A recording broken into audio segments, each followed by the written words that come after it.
박원순 서울시장의 연결식이 오늘 오전 엄수됐습니다. 서울시청 연결식 현장에는 유족 등 100여 명만 참석하고 온라인으로 생중계됐습니다. 이해찬 더불어민주당 대표 등이 조사를 통해서 고인의 영면을 기원했습니다. 박 시장의 시신은 서울 추모공원으로 옮겨져 화장된 뒤 고향인 경남 창녕에 묻힙니다. 서울시청 시민분향소에는 나흘째 조문 행렬이 이어지고 있는 가운데 서울특별시 기관장에 반대하는 청와대 국민청원에도 56만여 명이 동의했습니다. 국내 코로나19 신규 확진자는 62명, 이 가운데 해외 유입이 43명으로 지역 발생보다 2배 이상 많았습니다. 오늘부터 해외 유입 확진자를 줄이기 위해서 코로나19 음성 확인서 제출이 의무화되는 등 외국인 입국 방역이 강화됩니다. 광주 배드민턴 동호회를 통한 감염이 새로운 집단 감염으로 확산하고 있습니다. 경기 참가자뿐 아니라 이들과 접촉한 사람까지 확진되는 N차 감염 사례가 이어지면서 방역망에 구멍이 뚫렸다는 지적이 나오고 있습니다. 경남 함양에서 폭우 속에 막힌 배수로를 뚫던 주민 2명이 실종됐습니다. 집중호우가 쏟아진 충청과 영호남 곳곳에서 주택 침수 등 비 피해가 속출했고 금강과 영산강 일부 지점에는 홍수주의보가 내려졌습니다.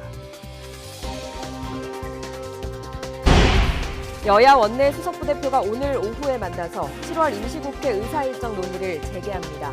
미래통합당이 국회 부의장 선출 조건으로 법제 사법위원장직을 돌려달라고 요구하고 있어서 협상에 진통이 예상됩니다. 시청자 여러분 안녕하십니까? 7월 13일 뉴스앤 이슈 시작합니다. 네, 오늘 오전 고 박원순 서울시장의 발인과 함께 연결식이 열렸습니다. 적지 않은 시민들이 시청 앞에서 박 시장의 마지막을 배웅했습니다. 서울시청 앞 분향소에 나가 있는 취재기자 연결하겠습니다. 구수봉 기자. 네, 시청 앞 서울광장입니다. 네, 궂은 날씨 속에서도 꽤 많은 사람이 모였다고 들었습니다. 이 연결식 모습 어땠습니까? 네, 연결식은 오늘 오전 8시 30분부터 1시간 10분 정도 진행됐습니다. 추모 영상 상영과 추모곡 연주, 또 조사와 헌화 등의 순으로 열렸는데요. 공동 장례위원장인 백낙청 서울대 명예교수는 조사에서 고 박원순 시장의 창의적 발상과 또 그걸 현실화하는 실천력에 항상 탄복했다고 추모했습니다. 또 지금은 애도의 시간이라며 박 시장에 대한 평가는 애도가 끝난 뒤 본격적으로 시작될 것이라고 말했습니다. 민주당 이해찬 대표는 참으로 열정적이고 그만큼 순수하고 부끄러움이 많았던 사람이라고 박 시장을 기억했습니다. 유족을 대표해서는 딸 다인 씨가 조사를 낭독했는데요. 중간중간 울먹이기도 했습니다. 연결식이 끝난 뒤 박 시장의 운구차는 서울 추모공원으로 이동했습니다. 화장이 끝나면 장지인 경남 창녕으로 출발합니다. 네, 오늘도 서울광장 분향소 조문이 진행되고 있다고요. 네, 그렇습니다. 오전 8시부터 조문이 시작됐는데요. 비가 오는 월요일인데도 335 차례를 기다리고 있습니다. 조문은 오늘이 마지막으로 밤 10시까지 진행됩니다. 오전에는 적지 않은 시민들이 고 박원순 시장의 연결식을 가까이서 지켜보고 또 마지막을 배웅하기 위해 시청 앞에 모여들기도 했습니다. 온라인 분향소에는 106만 명 이상이 헌화했습니다. 다만 박 시장의 장례를 서울특별시장으로 치르는 데 반대한다는 국민청원에 56만 명 넘게 동의하는 등 논란도 여전합니다. 지금까지 시청 앞 서울광장에서 YTN 구수본입니다. 고 박원순 서울시장을 성추행 혐의로 경찰에 고소했던 전 비서 A씨 측이 오늘 오후 언론에 입장을 밝힐 예정입니다. A씨 측은 한국여성의 전화와 한국성폭력상담소 등과 함께 오늘 오후 2시부터 서울 은평구에 있는 여성의 전화 사무실에서 기자회견을 진행하겠다고 밝혔습니다. 다만 A씨는 참석하지 않고 변호인이 대신 입장을 발표할 것으로 보입니다. A씨 측은 지난 8일 고 박 시장으로부터 성추행을 당했다는 내용의 고소장을 경찰에 제출하고 조사를 받은 것으로 알려졌습니다. 하지만 다음 날 박 시장이 극단적인 선택을 하면서 공소권 없음으로 해당 사건은 더는 조사하지 못한 채 종료됐습니다. 고 박원순 서울시장의 연결식이 진행된 오늘 미래통합당은 성추행 의혹 고소 사건에 대해서 집중적으로 들여다보겠다며 이 문제를 공식적으로 문제 제기할 뜻을 내비쳤습니다. 민주당은 관련 논란은 알고 있지만 장례 기간에는 추모를 해야 한다는 입장을 재차 밝혔습니다. 취재기자 연결합니다. 김주영 기자. 네, 국회입니다. 네, 앞서 오늘 연결식이 진행됐습니다. 지금 민주당과 통합당 입장이 명확히 갈리는 상황인데 먼저 민주당 입장부터 들어볼까요? 네, 오늘 오전 고 박 시장의 연결식이 진행됐는데요. 더불어민주당 이해찬 대표와 이낙연 의원 등은 직접 연결식 현장을 찾아 박 시장의 마지막 길을 함께했습니다. 공동 장례위원장이기도 한 이해찬 대표는 직접 조사를 읽기도 했는데요. 인권 변호사, 시민운동가, 서울시장 박원순과의 이별을 애석하게 느끼고 있다며 고인이 애정을 써왔던 서울시정이 훼손되지 않도록 옆에서 돕겠다고 강조했습니다. 이어 당 아침 회의에서는 장례 논란이 있는 걸로 알고 있지만 최소한 장례 기간에는 서로 간에 추모하는 마음을 가져야 한다고 덧붙였습니다. 미래통합당 역시 오늘 아침 회의에서 박 시장의 극단적 선택에 대해 매우 안타깝게 생각하고 명복을 빈다는 뜻을 밝혔습니다. 이와 함께 주호영 원내대표는 피해자에 대한 2차 가해 움직임을 우려하며 국민들이 힘없는 피해자를 함께 보듬고 지켜줘야 한다고 당부했습니다. 여기에 김종인 비상대책위원장은 당회의가 끝난 뒤 기자들에게 연결식이 끝나면 성추행 의혹 피해자에 대한 문제를 거론 안 할 수 없다고 밝혔는데요. 통합당은 장례 절차가 마무리되는 대로 박 시장 관련 의혹 규명에 힘을 쏟을 것으로 보입니다. 네, 21대 국회가 문을 연 지 2달이 넘게 개최하지 못하고 있는 국회 개원식이 이번 주에 열릴 가능성도 있다고요. 네, 일단 더불어민주당이 강한 의지를 보이고 있습니다. 역대 가장 늦은 개원식은 지난 18대 국회로 7월 11일에 열렸는데 이미 이번 21대 국회에서는 그 기록을 깬 상황입니다. 현재 개원식은 물론이고 국회 부의장 한 자리가 공석으로 남아있어 뽑지 못한 국회 정보위원장 선출 문제, 대통령 국회 연설 여부 등 미뤄지고 있는 일이 한두 가지가 아닙니다. 이에 민주당은 수요일이죠. 모레인 오는 15일에 국회 개원식을 열고 가능하다면 국회 부의장, 정보위원장까지 모두 선출하자는 입장입니다. 반면 미래통합당은 정해진 것은 없고 당 안팎으로 더 상의해봐야 한다는 입장인데요. 김성원 통합당 원내수석 부대표는 오전 기자들과 만나 만약 개원식을 연다면 부의장은 자동으로 뽑게 돼 있다면서 구체적인 방향은 논의를 해봐야 한다고 설명했습니다. 일단 미래통합당은 조금 전까지 의원총회를 열고 당내 의원들의 의견을 모았습니다. 이를 바탕으로 민주당과 통합당 원내수석 부대표들은 오늘 오후 3시 만나 합의를 시도할 예정입니다. 지금까지 국회에서 YTN 김주영입니다.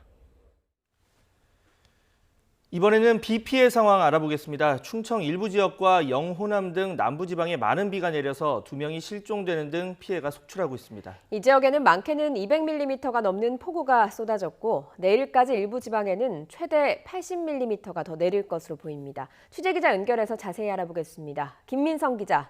네, 전주지국입니다. 네, 지금 김 기자가 있는 이 전주를 포함해서 이미 많은 비가 내린 남부지방에 계속해서 장맛비가 쏟아지는 상황이라고요? 네, 그렇습니다. 어제 호남과 충청 전역에 발효된 호우특보는 모두 해제됐지만 여전히 비가 계속 내리고 있습니다. 어제부터 오늘 오전 11시까지 전북 부안군 위도에 220mm, 전남 담양군 담양읍에 180mm가 넘는 물폭탄이 내리는 등 호남 대부분과 충청 일부 지역에 100mm가 넘는 비가 쏟아졌습니다.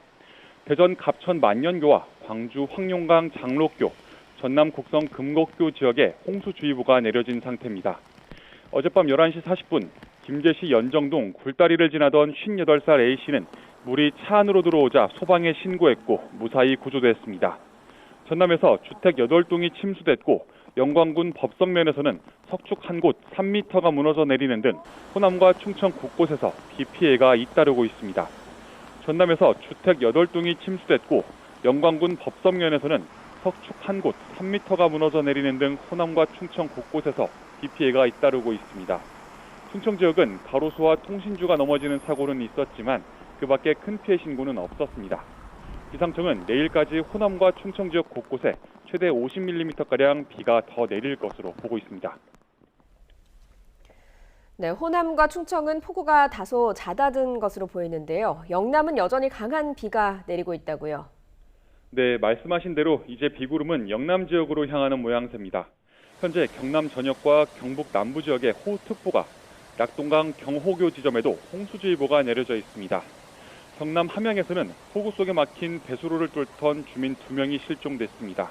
지금 보시는 영상이 주민들이 실종된 지점인데요.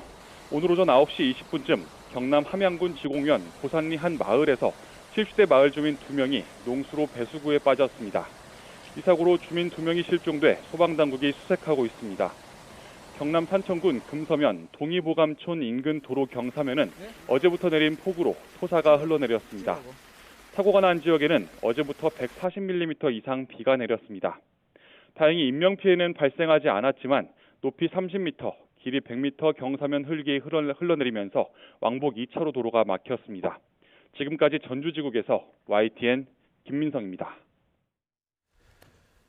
네, 이번엔 전반적인 기상 상황과 전망도 알아보겠습니다. 장마 전선이 북상하면서 충청 이남 지방에 최고 250mm의 집중호우가 쏟아졌습니다. 금강과 영산강 일부에도 홍수주의보가 내려졌고요. 산사태 위기경보도 주의로 강화됐습니다. 취재기자 연결합니다. 정혜윤 기자. 네, 정혜윤입니다. 네, 전국적으로 보면 지금까지 가장 많은 비가 내린 지역 어디입니까? 네, 경남 산청과 전북 부안 지역입니다. 경남 산청의 지리산 부근에는 251mm, 전북 부안군 위도면에는 228mm의 비가 왔습니다. 이 밖에 남해와 정읍 196mm, 군산 186mm 등 호남과 경남 지역에 비가 집중됐습니다.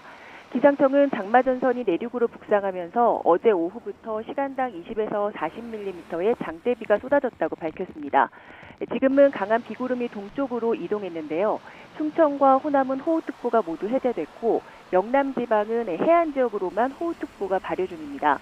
기상청은 내일 오후까지 영동과 경북 동해안에 50에서 100mm의 많은 비가 더 내릴 것으로 내다봤습니다. 그 밖의 지방에는 10에서 50mm의 비가 산발적으로 내리다 내일 아침부터 점차 그칠 전망입니다. 네, 갑자기 많은 비가 내리면서 홍수주의보 지역이 추가됐다고요? 네, 그렇습니다. 앞서 말씀드렸지만 오늘 오전 11시를 기해서 낙동강 유역 산청군 경호교 지점에 홍수주의보가 추가 발령됐습니다. 이 지역은 11시 10분쯤 수위가 주의보 기준인 6.7m를 넘을 것으로 예상됐습니다. 앞서 홍수주의보가 내려졌던 금강과 영산강 지역은 이미 위험 수위를 넘어선 상태인데요. 오전 11시 기준 대전 만년교 수위는 3.55m, 광주 장록교 수위는 5.69m로 두 지역 모두 주의보 기준을 초과한 상태입니다. 산사태 위험도 커졌는데요. 산림청은 오늘 오전 7시 반을 기해 산사태 국가 위기경보를 관심에서 주의로 한 단계 상향했습니다. 홍수주의보 지역은 비가 약해지면서 고비를 넘겼지만 그래도 상황에 대한 주의가 필요합니다. 산사태 위험 지역에서는 비가 계속 내릴 경우 미리 대피로를 확인하거나 안전한 곳으로 이동하는 게 좋습니다. 지금까지 YTN 정혜윤입니다. 중국은 코로나19는 진정됐는데 이번에는 홍수 피해가 잇따르고 있습니다. 주로 양쯔강 유역에 피해가 집중되고 있는데요. 이재민 수만 3,800만 명에 이릅니다. 중국 베이징 연결합니다. 강성웅 특파원. 네, 베이징입니다. 중국에서 지금 한 달 이상 폭우가 이어지고 있는데 지금도 이런 상태가 지속되고 있는 겁니까? 그렇습니다. 다만 폭우가 남부에서 많이 내렸는데 이제 중부로 조금 올라와서 양쯔강 중하류 지역에 집중적으로 퍼붓는 양상입니다. 이러다 보니 양쯔강 하류 지역 곳곳이 위험 수위를 넘어섰고 일부 지류는 뚝이 터져서 범람을 한 상태입니다. 또 양쯔강과 연결된 퉁팅호, 포양호 이런 대형 호수들도 경계 수위를 넘어선 상태입니다. 특히 서울 면적의 대여섯 배나 되는 이 포양호가 지난 98년 대홍수 때보다 이미 수위가 더 높아졌습니다. 포양호가 위치한 장시성은 홍수 적색 경보를 이미 발령했고 류치 당서기는 지금은 전시 상태다 이렇게 선언을 했습니다. 장시성뿐 아니라 안휘성과 후베이성 등 이 양쯔강 유역을 중심으로 중국에서 221개 하천이 경계 수위를 넘어섰고 이 가운데 19개는 사상 최고 수위를 기록했다. 이렇게 중국 관영 CCTV가 보도했습니다. 이 폭우가 잠깐 지나간 지역에는 산사태가 속출하고 있는데요. 지난주에 구이저우와 스촨성 등에서 산사태가 발생해 20명가량이 사망 또는 실종된 데 이어서 후난성에서도 산사태가 이어졌습니다. 다행히 산사태로 인한 추가 인명피해 소식은 없지만 산간 지역 마을에서는 이 위험천만한 상황이 계속 이어지고 있습니다. 네, 홍수 피해가 적지 않을 것 같습니다. 어떻게 집계되고 있습니까? 네, 이번 폭우로 어제까지 141명의 사망 또는 실종자가 나왔고 224만 명은 집을 떠나서 대피를 한 상태입니다. 또 주택 2만 8천여 채가 파손이 됐고 이재민 수는 약 3,800만 명 정도로 집계가 됐습니다. 그런데 폭우가 계속되면서 집계가 늦어지는 양상을 보여서 시간이 지나면 피해는 더 늘어날 것 같습니다. 신화통신은 파양호 주변 한 마을에서 한밤중에 수위가 빠르게 올라가자 꽹가리로 경보를 울려서 1시간 만에 9,000명을 대피시켰다. 이런 긴박한 상황을 전하기도 했습니다. 또 폭우로 돼지 축사가 떠내려가면서 홍수 피해 지역에 아프리카 돼지열병이 다시 번질 가능성이 있다는 우려도 나왔습니다. 관련 매체인 글로벌 타임스 신문은 전문가들의 말을 인용해서 홍수로 물이 오염되면 주변의 건강한 돼지들도 아프리카 돼지열병에 걸릴 수 있다. 이렇게 전했습니다. 시진핑 중국 국가주석은 홍수 상황이 매우 심각하다면서 지금이 결정적 시기다. 이렇게 말했습니다. 시 주석은 주민의 생명과 재산 보호에 최선을 다해야 한다면서 인민해방군과 무장경찰도 재난 방지에 적극 참여하라고 지시했습니다. 중국 정부는 어제 3급이던 홍수 비상 대응 등급을 이 두 번째로 높은 단계인 2급으로 격상했습니다. 그런데 양쯔강 하류에 추가로 비가 더 내릴 것으로 예보가 된 상태입니다. 지금까지 베이징에서 YTN 강성웅입니다. 최근 코로나19 해외 유입 환자 증가세가 눈에 띄죠. 어제 하루는 62명의 신규 확진자가 나왔는데 이 가운데 해외 유입 환자는 43명이었습니다. 이런 가운데 오늘부터는 파키스탄 등 4개 나라 입국자에 대한 방역 조치도 강화됩니다. 취재기자 연결해서 자세한 내용 알아보겠습니다. 신현준 기자. 네, 신현준입니다. 네, 먼저 코로나19 신규 확진자 발생 추이부터 정리해 볼까요? 네, 오늘 0시 현재 코로나19 신규 환자는 62명입니다. 이로써 누적 확진자는 모두 13,479명이 됐습니다. 신규 확진자가 60명대가 된 것은 지난 8일 이후 닷새 만입니다. 신규 환자 가운데 국내 발생이 19명, 그리고 해외 유입 사례가 43명으로 2배가 넘습니다. 특히 해외 유입 사례 43명은 지난 3월 25일 51명 이후 110일 만에 가장 많은 수치입니다. 국내 발생을 지역별로 보면 서울이 10명, 광주 6명, 경기가 3명입니다. 나머지 지역에서는 환자가 발생하지 않았습니다. 해외 유입은 검역 과정에서 18명이 확인됐고 경기 8명, 충남 4명, 서울과 인천이 3명, 강원과 경남이 2명, 대구와 광주, 충북에서 각각 1명씩 나왔습니다. 사망자는 추가되지 않아 누적 사망자는 289명을 유지했습니다. 이렇게 해외발 코로나 신규 확진자가 많아지다 보니까 정부가 4개 나라 입국자에 대한 추가 조치를 내놓았다고요? 네, 4개 나라는 방글라데시와 파키스탄, 카자흐스탄, 키르기스스탄입니다. 오늘부터 이 나라에서 입국하는 외국인은 입국 때 PCR, 즉 유전자 증폭 검사 음성 확인서를 의무적으로 내야 합니다. 입국 뒤에도 사흘 내에 진단 검사를 받고 14일간 시설이나 자가 격리를 해야 합니다. 또 음성 확인서는 출발일 기준 48시간 안에 제외 공간이 지정한 검사나 의료기관에서 발급한 것이어야 합니다. 하지만 이번 조치는 외국인만 해당하고 내국인은 제외됩니다. 정부는 해외 유입 환자 수를 실시간으로 모니터링하면서 항공편 간편이나 방역 강화 대상국 추가 등의 조치로 해외 확산세의 국내 유입을 차단할 계획입니다. 항만으로 입국하는 모든 외국인 선원도 오늘부터 14일간 시설 격리가 의무화됩니다. 이를 위해 부산과 여수 등 2개 권역에서 임시 생활시설을 열고 부산이나 마산, 울산 등으로 입국한 외국인 선원은 부산 권역에, 인천과 평택, 여수, 목포 등으로 입국한 선원은 여수 권역 임시 생활시설에 입수하도록 했습니다. 이런 가운데 방역 당국이 최근 2주간 추이를 발표했는데 어떤 내용입니까? 네, 6월 28일부터 7월 11일까지 추이를 보면 하루 평균 국내 발생 환자 수는 31.7명입니다. 이는 그 이전 2주간 평균 28.8명에 비해 2.9명 증가한 겁니다. 수도권의 경우는 하루 평균 환자 수가 15명으로 2주 전 평균 22.1명에 비해 7.1명 감소했습니다. 하지만 대전과 광주 등을 중심으로 확진자가 늘면서 비수도권은 6.7명에서 16.7명으로 증가했습니다. 또 집단 감염 건수는 19건에서 7건으로 줄었지만 해외 유입은 지난 2주간 하루 평균 19.7명으로 그 이전 2주에 비해 5.4명 증가했습니다. 지금까지 사회부에서 YTN 신현준입니다. 서울과 경기, 인천 등 수도권 다음으로 확진자가 많이 나오고 있는 곳이 광주광역시 지역입니다. 배드민턴 클럽 관련 확진자가 급증하면서 새로운 집단 감염원으로 꼽히고 있습니다. 또 초기 역학조사에 구멍이 뚫렸다 이런 지적도 나오고 있습니다. 이승은 기자의 보도입니다. 지난달 29일과 30일 전남대 스포츠센터에서 열린 클럽 대항 배드민턴 경기. 이로 인한 감염자가 계속 늘고 있습니다. 처음에는 경기에 참여한 사람만 확진되더니 이제는 그 확진자를 다른 곳에서 접촉한 사람, 즉 N차 감염으로 번지고 있습니다. N차 감염이 이어지면서 확산세가 지속되고 있습니다. 그리고 이제 배드민턴 동호회로까지 확산되고 있어 방역 당국의 노력만으로 지역 감염 확산을 미리 차단하는 데 많은 어려움이 있습니다. 원인은 지난 1일 배드민턴 경기와 관련해 76번 첫 확진자가 나온 이후 철저한 역학조사와 격리가 제대로 이루어지지 않았기 때문입니다.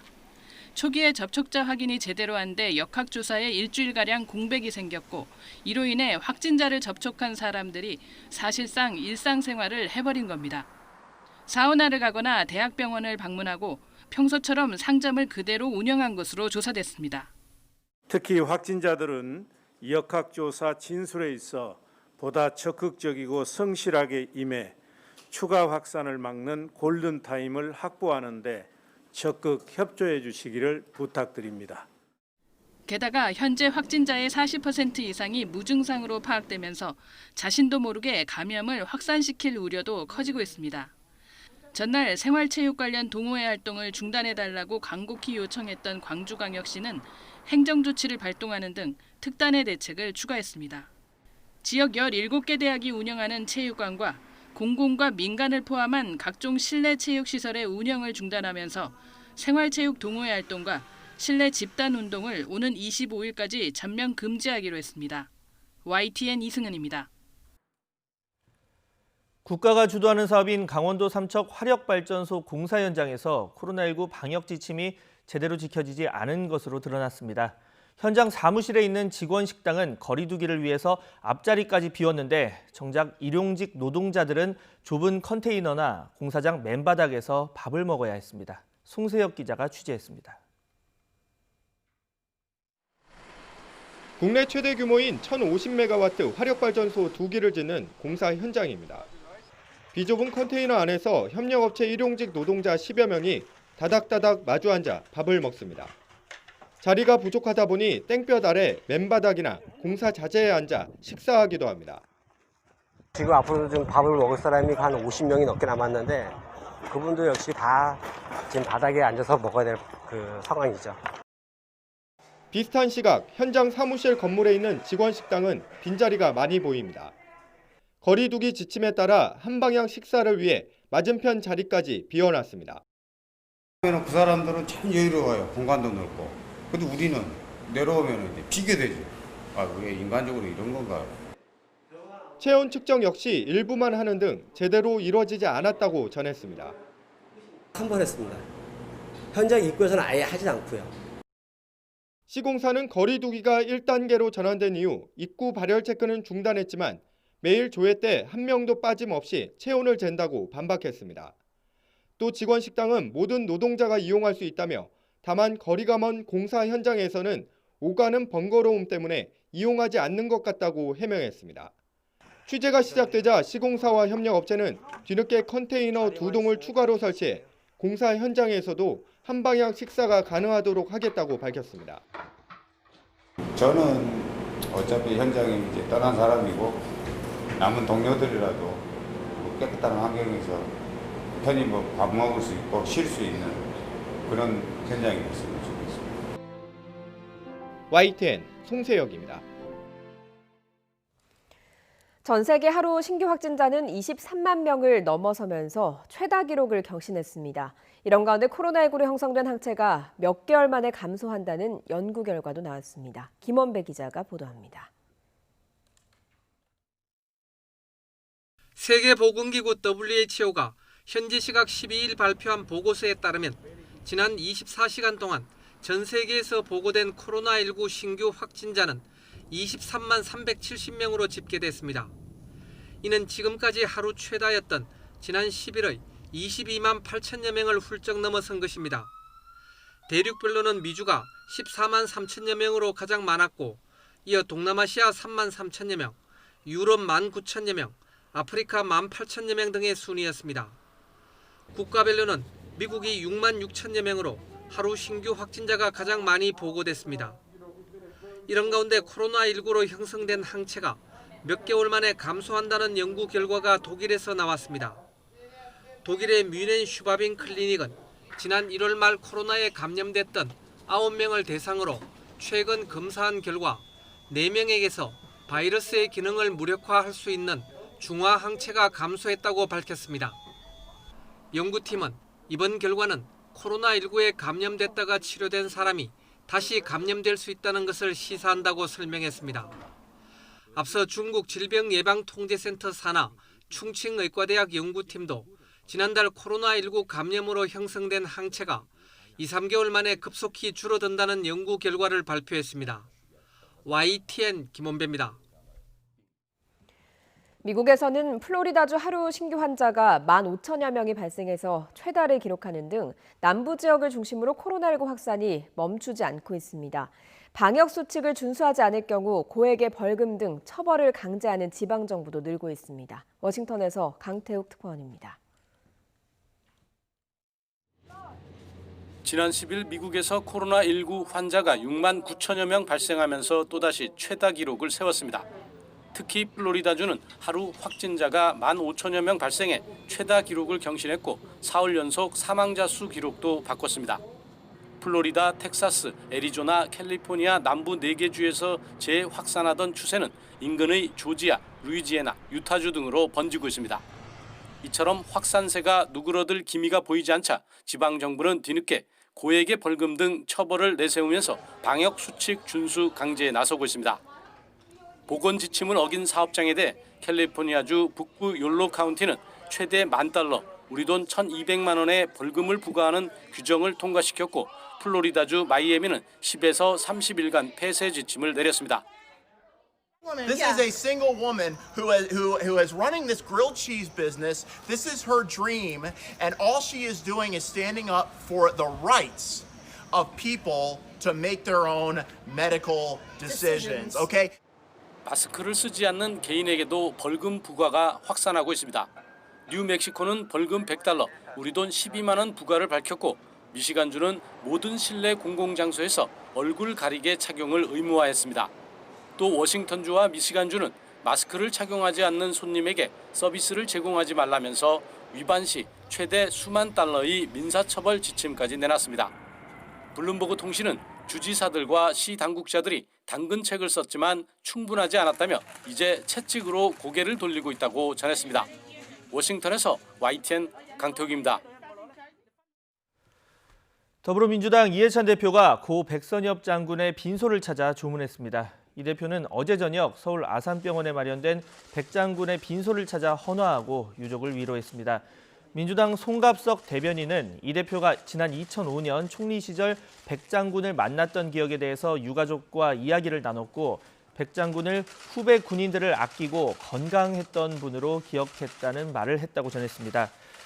송 대변인은 또 상주가 논란이 되고 있는 국립현충원 안장 문제에 대해서 고인이 건강하던 시절 대전으로 가기로 가족 간 사전 얘기가 돼 있었고 대전과 서울 모두 국립현충원이라고 말했다고 설명했습니다. 미래통합당 김종인 비상대책위원장은 정치권이 고 백선엽 장군의 장지에 대해서 이런저런 얘기를 하는 것 자체가 굉장히 이해하기 어렵고 심히 유감이라고 강조했습니다. 김종인 위원장은 오늘 비상대책위원회의에서 백선엽 장군은 6.25 전쟁 당시 백척간두에 서 있는 나라를 구출하는 데 혁혁한 공로를 세웠다면서 이같이 밝혔습니다.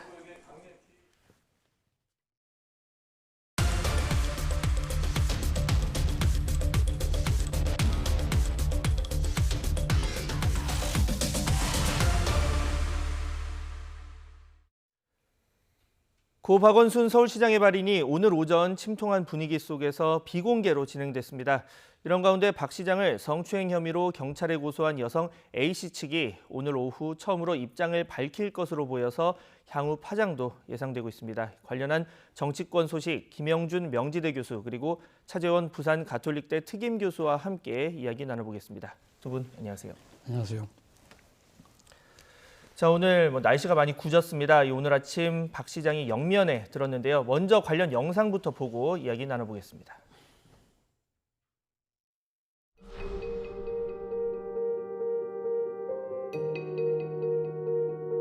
박원순 서울시장이 갑자기 연락이 두절돼서 경찰이 수색에 나섰습니다.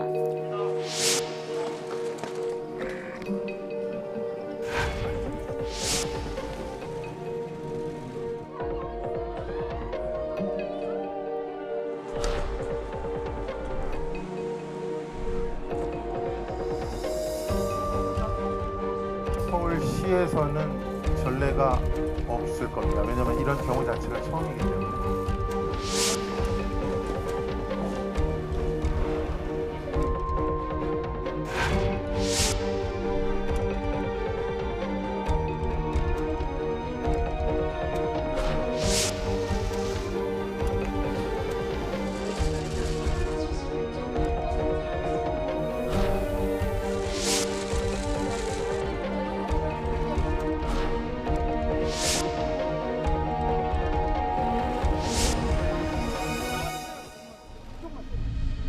그 열정만큼이나 순수하고 부끄러움이 많았던 사람이기에 그의 마지막 길이 너무 아프고 슬픕니다. 이제 남은 일은 뒷사람들한테 맡기고 편히 영면하시기 바랍니다.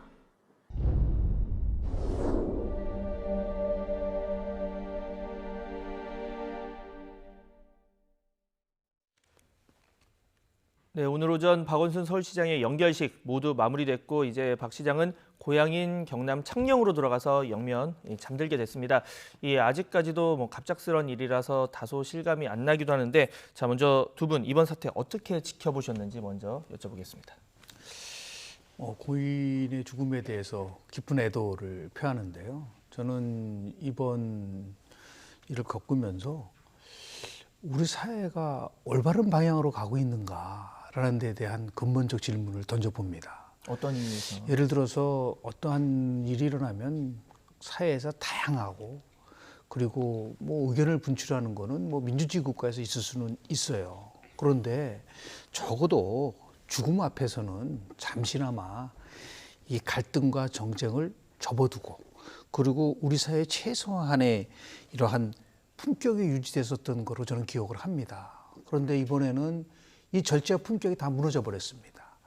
조문 정국을 거치면서 이 극단과 대립이 우리 사회를 엄습하고 있다는 부분에 대해서 참으로 안타깝고 저는 개인적으로 그렇게 생각합니다. 애도의 시간과 그리고 진실의 시간은 좀 구분됐었으면 좋았을 텐데 이 애도의 시간과 진실의 시간을 같이 함께 논의하고 한다는 속에서 이제 아주 극단적 갈등이 나왔기 때문에 그런 부분 속에서 우리 사회가 갖고 있는 그 최소한의 품격과 절제가 좀 유지됐으면 좋았지 않았겠는가라는 생각을 좀 개인적으로 했습니다. 네, 애도의 시간과 진실의 시간이 좀 구분됐으면 좋겠었다 이런 얘기를 해주셨고, 자, 예, 저는 세 가지 좀 복합적인 그런 감정을 느꼈는데요. 제일 처음 박원순 시장의 비보를 접했을 때는 상당히 안타깝다는 생각을 했습니다. 박원순 시장은 다 아시다시피 인권 변호사로서 그리고 또 누구보다도 이 참여 민주주의를 실행해왔던 시민운동가로서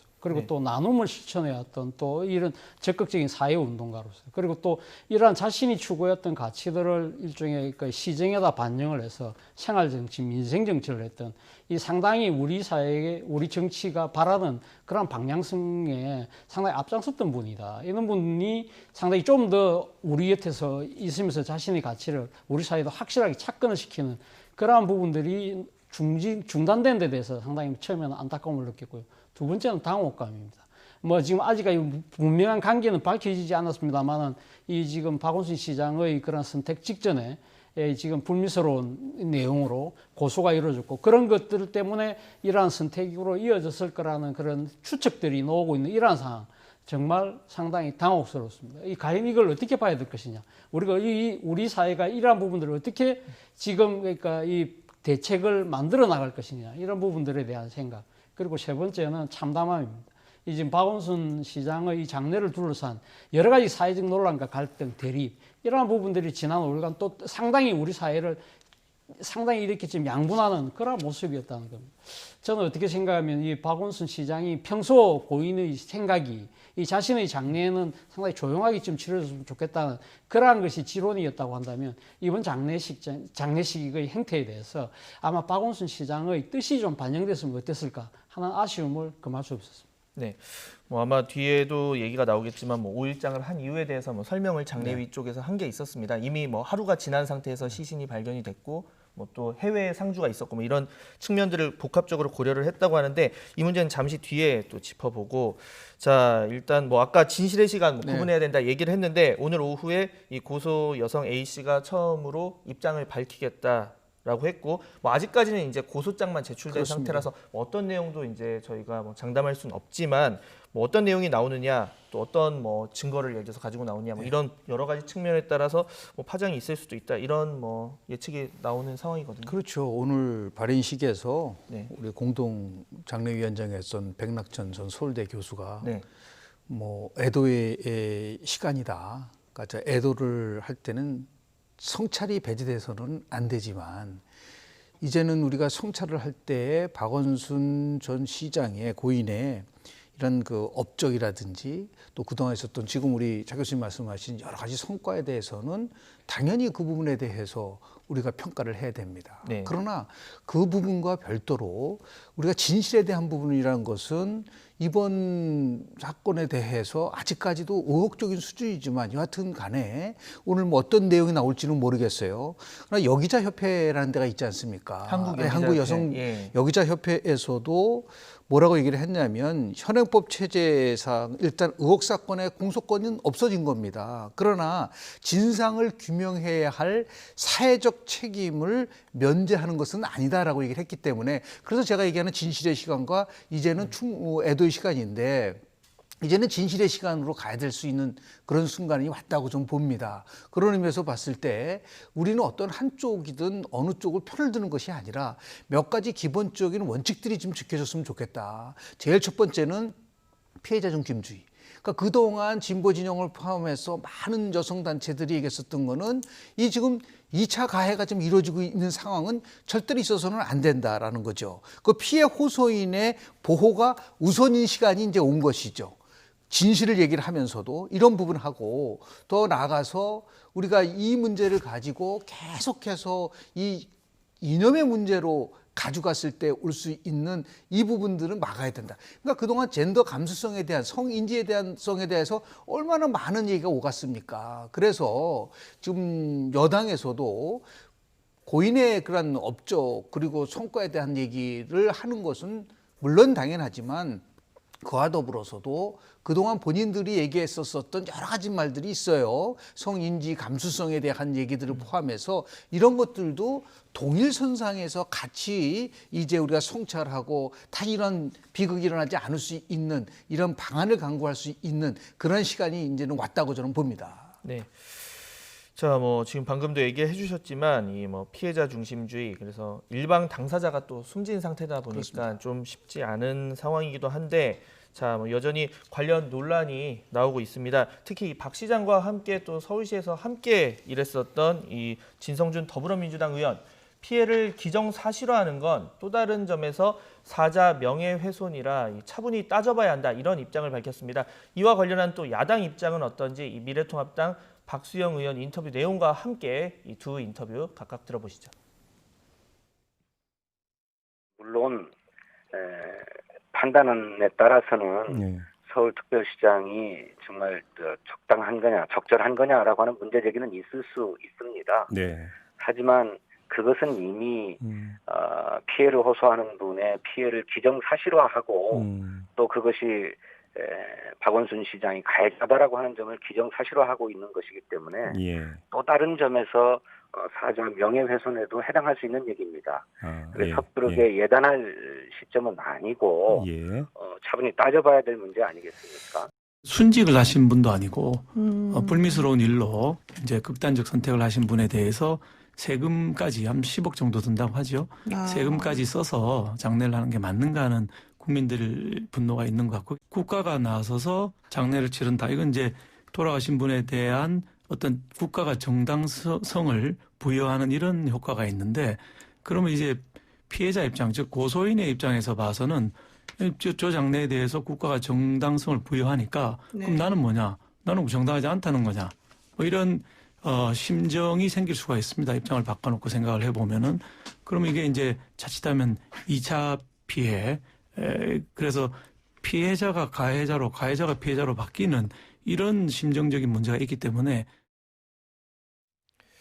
네, 이 두 국회의원의 얘기 각각 좀 짚어보겠습니다. 먼저 진성준 의원의 얘기부터 좀 보면, 사실 이게 주요 많은 언론사에서 사자 명예훼손 이 부분에 좀 초점을 맞춰서 제목을 썼더라고요. 그런데 사실 보면 원론적인 얘기를 했다고 볼 수도 있는데, 그러니까 차분히 이제부터 따져봐야 된다. 그러니까 이걸 얼마나 이제 제대로 따지느냐가 관건이 되겠지만, 이런 얘기를 했는데 이 부분에 대해서 좀 어떻게 설명을 해주시나요? 진성준 의원 입장에서는 상당히, 그러니까 지금 이 피해 여성이라고 하는 부분의 그 고소 내용 자체를 상당히 기정사실하는 부분에 대해서는 상당히 앞서가고 있다. 그런 부분 우려를 나타낼 수는 있다고 봅니다만, 그러나 그 진성준 의원이 사자 명예훼손이라는 단어를 쓴 거는 그것도 또한 상당히 앞서가고 속단하는 태도가 아닐까 하는 생각이 듭니다. 사자 명예훼손이 이루어지려고 하면 이 사건에 대한 진상이 밝혀져야 되는 것이죠. 그래서 그것이 과연 진짜 이 지금 사자의 그 돌아가신 분에 대한 명예가 훼손되느냐 안 되느냐를 그것이 다 밝혀지고 난 뒤에 따져볼 문제라는 겁니다. 자, 만약에 여당의 입장에서 지금 이렇게 피해 여성의 이야기를 일반화하고 특정화시키고 구체화시키고, 그러니까 일어난 것처럼 이렇게 하는 부분에 대해서 사자 명예훼손을 적용하려고 한다면 아마 여당 입장에서는 먼저 그럼 이 진상규명을 하자고 이야기를 하는 것이 순서가 맞지 않나 하는 생각이 듭니다. 그런 측면에서 본다고 한다면 이 진성준 의원이 상당히 지금 일반적인 이야기들을 이렇게 속단해서는 안 된다는 그 내용은 충분히 제가 받아들일 수 있지만, 그러나 이걸 갖다가 사자 명예훼손이라는 이 법률적 용어로 규정을 해서 이렇게 단정하는 것은 어떻게 보면 사실 진짜 있었을지도 모르는 그러한 상당히 그 잘못된 사태에 대해서 여당이 책임을 어떻게 보면 외면하는 듯한 모습으로 비칠 수 있다. 그런 의구심을 자아낼 수 있다는 측면에서는 저는 적절치 못한 발언이지 않나 하는 생각이 듭니다. 예단도 지나치지만 또 사자 명예훼손 운운도 좀 앞서갔다, 이런 얘기를 해주셨고, 자, 김 교수님, 지금 그렇다면 결국에 오늘 기자회견도 예정이 돼 있지만 지금 공소권이 없는 상황입니다. 그러니까 피고소인이 숨졌으니까, 그렇죠, 법적으로는. 그러면 이제 경찰이나 공권력의 수사를 좀 기대하기는 쉽지 않은 상황이고, 그렇다면 진상을 규명하기 위해서 누가 주체가 돼야 하고 어떤 식으로 좀 제대로 진상을 규명할 수 있겠습니까? 그분이 굉장히 이제 어려운 국면이라고 좀 보는데요. 실제로 조금 전에 우리 차 교수님 말씀하신 것 좀 추가 설명 먼저 말씀을 좀 드리면, 사자 명예훼손이다라고 얘기를 하면 그게 바로 2차 가해가 될 수가 있어요. 단정져 버리는 거잖아요. 그러니까 진실이 밝히기 전까지는 어느 누구도 우리 무죄 추정의 원칙이라는 것도 있고 등 어느 것이 옳고 그름을 우리가 따지기 어려운 상황이라고 한다면, 그 부분 누가 그러면 이 진실을 밝힐 것이냐에 대한 부분들이 좀 있단 말이에요. 그래서 일단 가장 정치적으로 할 수 있는 기관은 일단은 저는 국회라고 봅니다. 국회에 해당 상임위가 있고요. 또 해당 상임위에서 이 부분에 대한 것을 정치 쟁점화한다는 것이 아니라 여하튼 간에 진실을 밝힐 수 있는 유일한 또 차원에서 국민을 대표하는 기관에서 이 부분을 어떻게 다룰 것이냐. 그러다 보니까 이제 경찰청장 청문회 때 이 부분에 대한 부분을 이제 야당에서 제기를 한다고 하는데, 이것은 이제 야당이 누가 흠집 내기가 아니라 정쟁처럼 절대로 붙여서는 안 되고 뭐가 진실인가를 밝혀낼 수 있는 부분들이 절대적으로 필요하지 않을까라는 생각을 좀 하고요.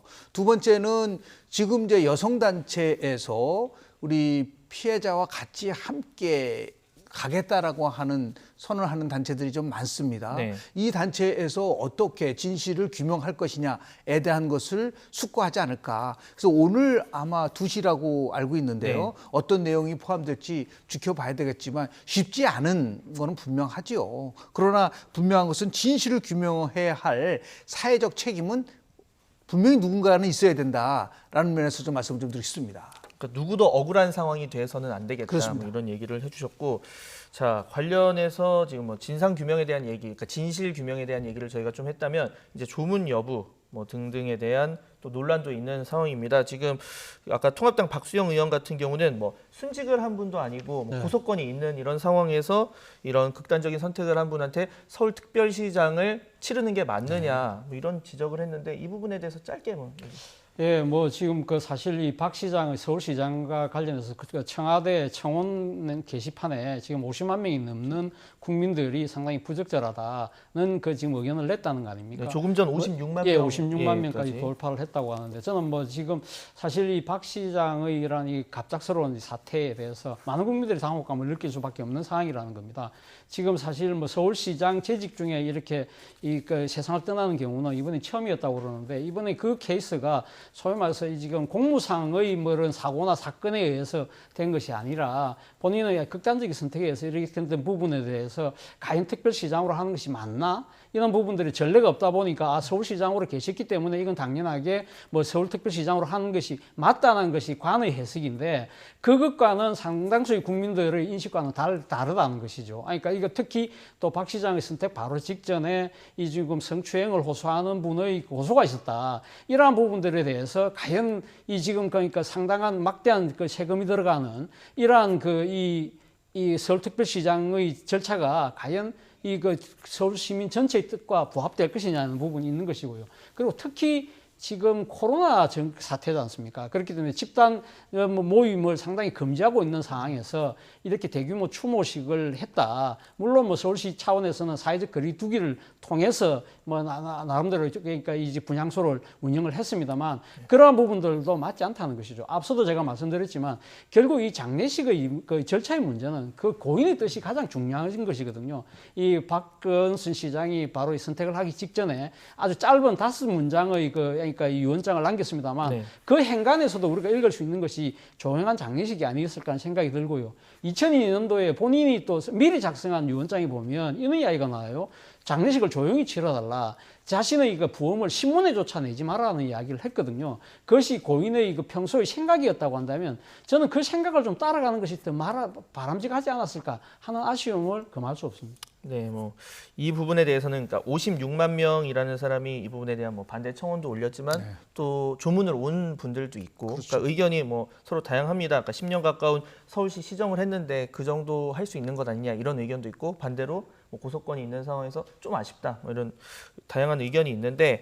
자, 이런 상황에서 뭐 아까 얘기하신 것처럼 정쟁으로 이제 서로 뭐 몰고 가진 않아야 할 텐데, 그러니까 피해자 중심주의적으로 해서 그러니까 정말 진실을 밝히는 차원에서 돼야 되는데, 자, 통합당 배현진 대변인 이야기를 좀 해보겠습니다. 박 시장 아들 박주신 씨 병역 문제를 짚고 나섰는데, 자, 뭐 그 페이스북에 지금 보시는 것처럼 그러니까 대변인 자격으로는 아니고 페이스북에 개인적으로 올린 건데. 병역비리 의혹 2심 재판이 1년 넘게 중단돼 있다. 뭐 당당하게 재검을 받고 결론을 내달라 했는데 이게 팩트 확인이 제대로 안 됐다. 그러니까 실제 병역비리 의혹 2심 재판이 아니라 지금 공직선거법 위반 관련 2심 재판이 진행 중인데 좀 잘못 지적한 게 아니냐 이런 얘기도 나오고 있거든요. 일단 뭐 2011년서부터 문제가 됐었던 부분이 아니겠습니까? 그리고 2013년도 무렵에서요. 이 부분은 다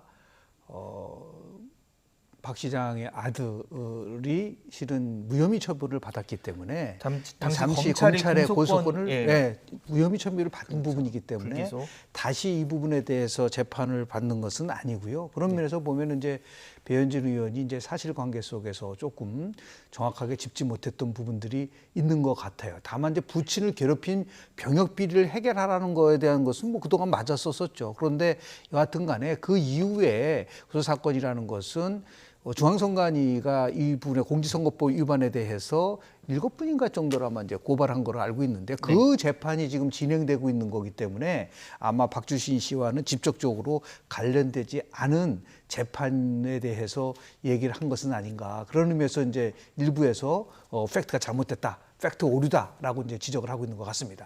네, 그러니까 뭐 말씀 종합하면 2013년에 검찰에 의해서 불기소 처분, 그러니까 죄가 되지 않는다 이런 얘기가 나왔고 또 1심 이제 이 공직선거법 위반 관련 1심 재판에서도 이게 쟁점이 되다 보니까 당시에 뭐 여러 가지 근거를 들여서 뭐 다른 사람이라고 정의 내릴 근거가 없다 이렇게 얘기가 나왔었다는 점 한번 짚어드리고요.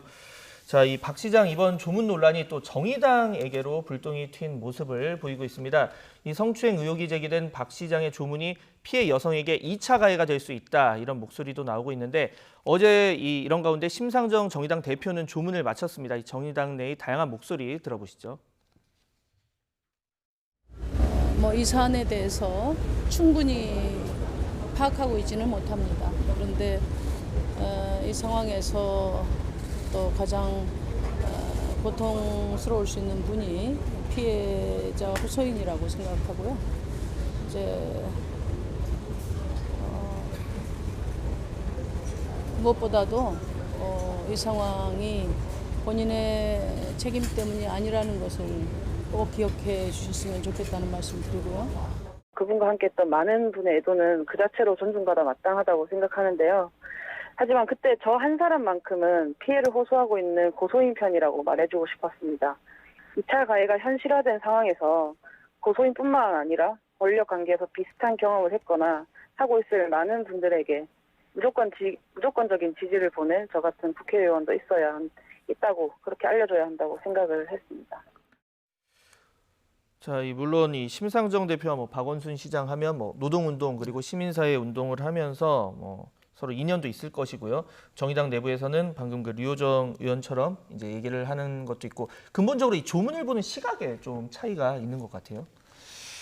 뭐 정당 내에서는 다양한 의견이 분출될 수밖에 없죠. 근데 일부는 뭐 조문을 했고 일부 의원은 도저히 동문할 수가 없다. 애도를 표하지만 근데 그렇게 나온 것은 큰 틀 속에서 보면은 상당히 정상적이라고 봐요. 그리고 저는 정의당의 일부 젊은 세대 의원들이 자기 목소리를 내고 그리고 더 나아가서 분명하게 피해자 여성에 대해서 같이 함께 가겠다라고 얘기한 부분에 대해서는 저는 나름대로 긍정적 평가를 할 수 있고 보고요. 네. 심상정 의원이 마지막 한 말이 핵심이 아니겠습니까? 본인이 책임인 이 사태가 본인의 책임이 아니잖아요. 네. 근데 이런 부분을 가지고 정의도 잘못됐다고 해서 뭐 탈당하겠다는 얘기도 막 나오고 하는 것은 제가 볼 때는 뭐 일부 뭐 그런 의견을 분출할 수 있는 것 자체도 있을 수 있지만 아마 숙고해서 나온 충분한 반응이라고 좀 보고요. 그런 의미에서 보면은 정의당도 내부적으로 상당히 많은 현 시점에서 변화와 그리고 개혁의 방향성으로 가려고 하는 그런 모습을 저는 보이고 있다고 저는 봅니다. 네. 지금 뭐 잠깐 얘기를 해주셨지만 이 고발인에 대한 뭐 지지자들의 일종의 신상털기랄까 이런 부분도 논란이 되고 있습니다. 이 부분에 대해서는 민주당도 우려를 뭐 나타내고 있어요. 그러니까 이런 상황이 어떤 다른 이제 성폭력 뭐 상황을 고발하는 여성들에게까지 뭐 영향을 미치지 않을까 이런 우려가 나오기 때문에 이런 무분별한 신상털기 중단하라는 지금 민주당 입장도 보고 계신데 뭐 이 부분에 대해서는 사실 뭐 여야를 가리지 않고 모두 하고 있는 얘기예요. 그렇죠. 뭐 지금은 사실 뭐 지금 피해 여성이라는 부분의 그 고소가 그 고소 사실 자체가 얼만큼 정확한지는 모르겠습니다만 네. 일단 지금 이 추모 열기 속에 이 피해 여성의 억울함 이러한 부분들이 상당히 그러니까 지금 이 방기되는 것은 잘못되는 것이라는 것이죠. 만에 하나 이러한 것이 진실일 수 있다고 한다면 이러한 것이 지금 그러니까 행해질 수밖에 없었던 이러한 우리의 그 사회적 구조적인 문제 또 뭐 그러한 또 이 지금 권력과 이런 또 이 관계 이런 부분들에 대해서 상당히 우리가 깊숙하게 들여다보고 여기에 대해서 잘못이 있다고 한다면 무엇이든지 그것이 누구든지 그러니까 그게 정당하게 그러니까 죄를 묻고 거기에 대한 대책을 만들어내는 것은 뭐 여야 입장이 다를 수는 저는 없다고 생각합니다. 그렇다고 한다면 이러한 부분들에 대해서 지금 2차 가해가 있을지도 모르는 이 피해 여성에 대한 이 보호 그리고 그 나름대로의 대책 이런 부분들은 뭐 당연하게 이 그 후속 조치로 마련돼야 될 것이 아닐까 하는 생각이 듭니다. 네. 뭐 다시 한번 말씀드리지만 그러니까 예단도 안 되겠지만 또 그렇다고 이 고소한 여성에 대한 무분별한 신상 털기도 있어서는 안 되겠다 이런 말씀을 드리고요. 자, 이런 가운데 이제 서울시장 자리가 공석이 됐습니다. 그러니까 오늘까지 뭐 장내 상황이었지만 이제 조금씩 이제 정치권에서 뭐 관련 보궐선거 일정도 확정이 되다 보니까 관련 얘기가 나오고 있어요. 워낙 뭐 서울시장이란 자리가 막중하지 않습니까? 인구 1,000만, 뭐 인구 이상의 사실 많은 일들이 있는 이 서울시인데, 자, 뭐 부산시장이나 서울시장 여권이 후보 내는 게 맞느냐 이런 논란이 일고 있는데 이 부분에 대해서 두 분 생각 짧게 들어보세요.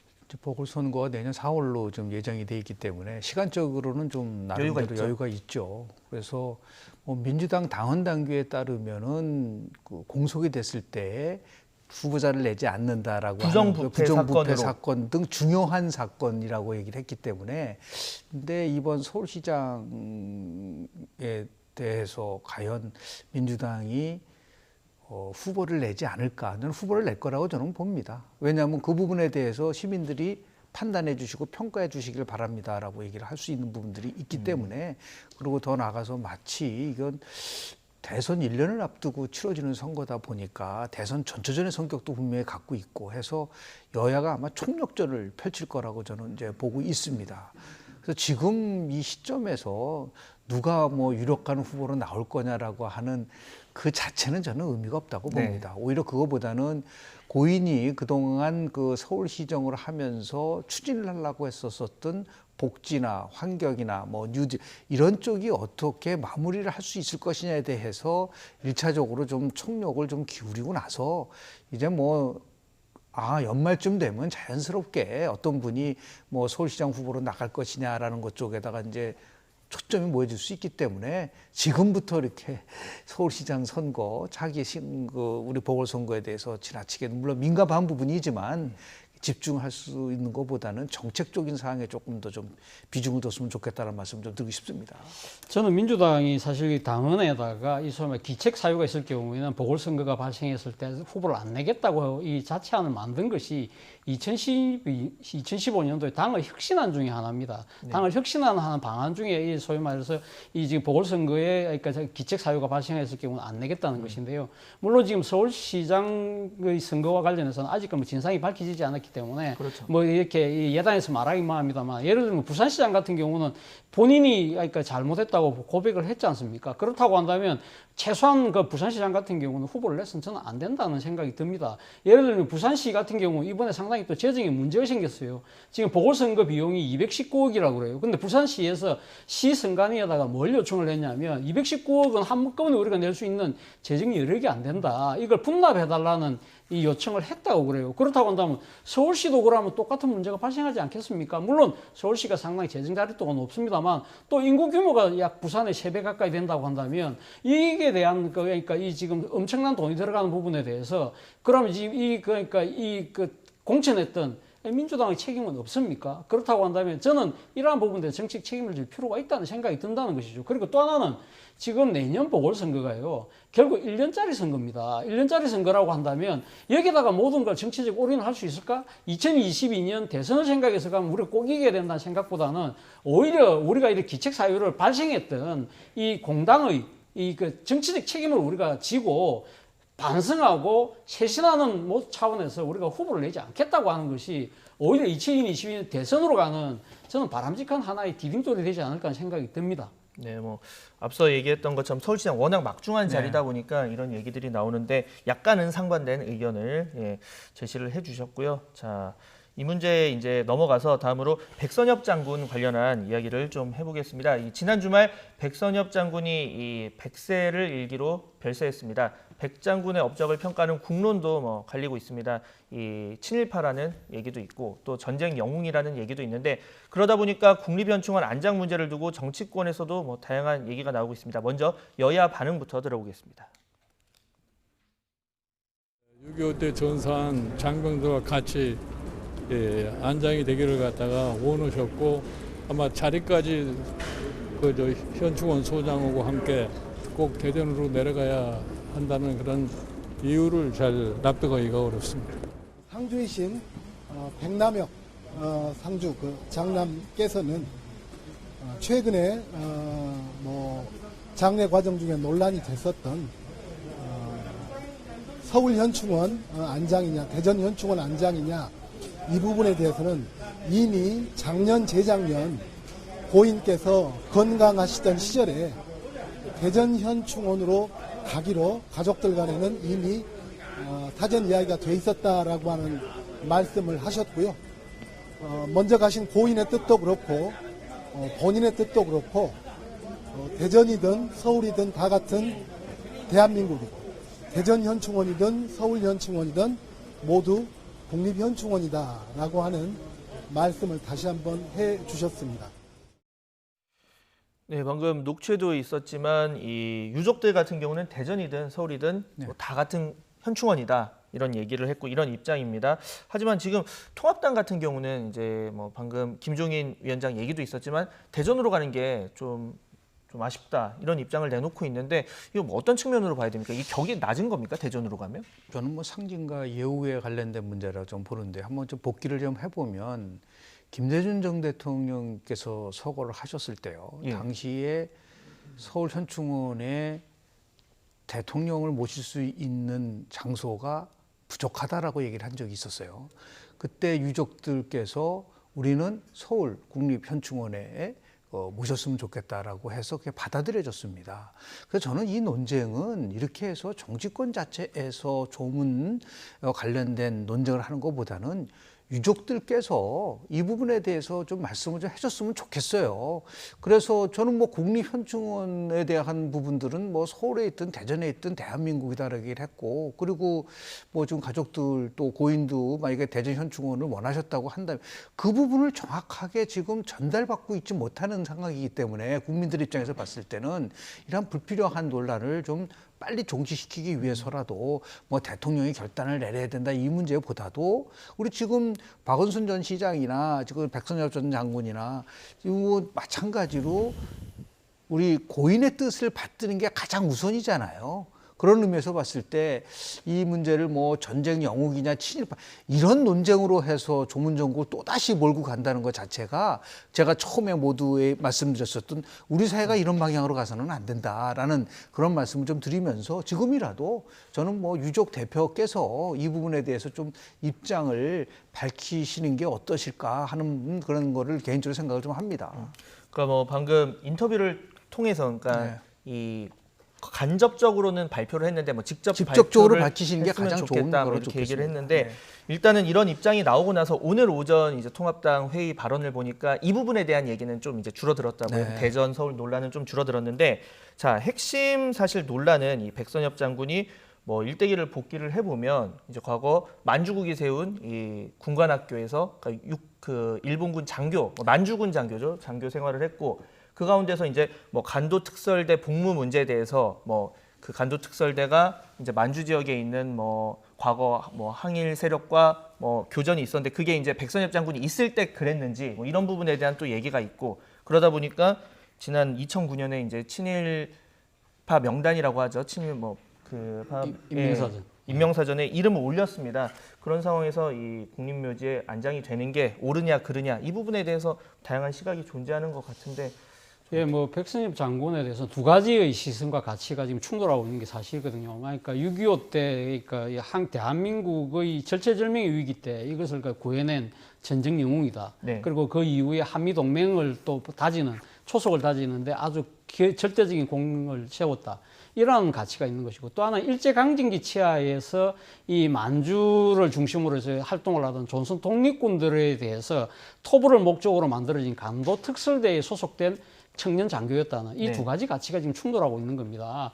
자, 그렇다고 한다면 지금 일단은 이 한국군으로서의 상당히 뛰어난 무공을 치웠고 이러한 부분들을 기렸기 때문에 지금 국립현충원에 모시는 부분은 그렇게 문제는 없다는 생각인데 아마 지금 그런데 이 서울이 아니고 대전으로 왜 가느냐. 결국은 지금 백선엽 장군을 둘러싼 친일 문제 때문에 이런 식으로 홀대하는 것이 아니냐는 것이 지금 일부에서 지금 제기하는 문제인데 또 반대쪽의 입장에서 봤을 때는 국립현충원에 모시는 것조차도 이제 용납이 안 된다는 이야기를 하는 거거든요.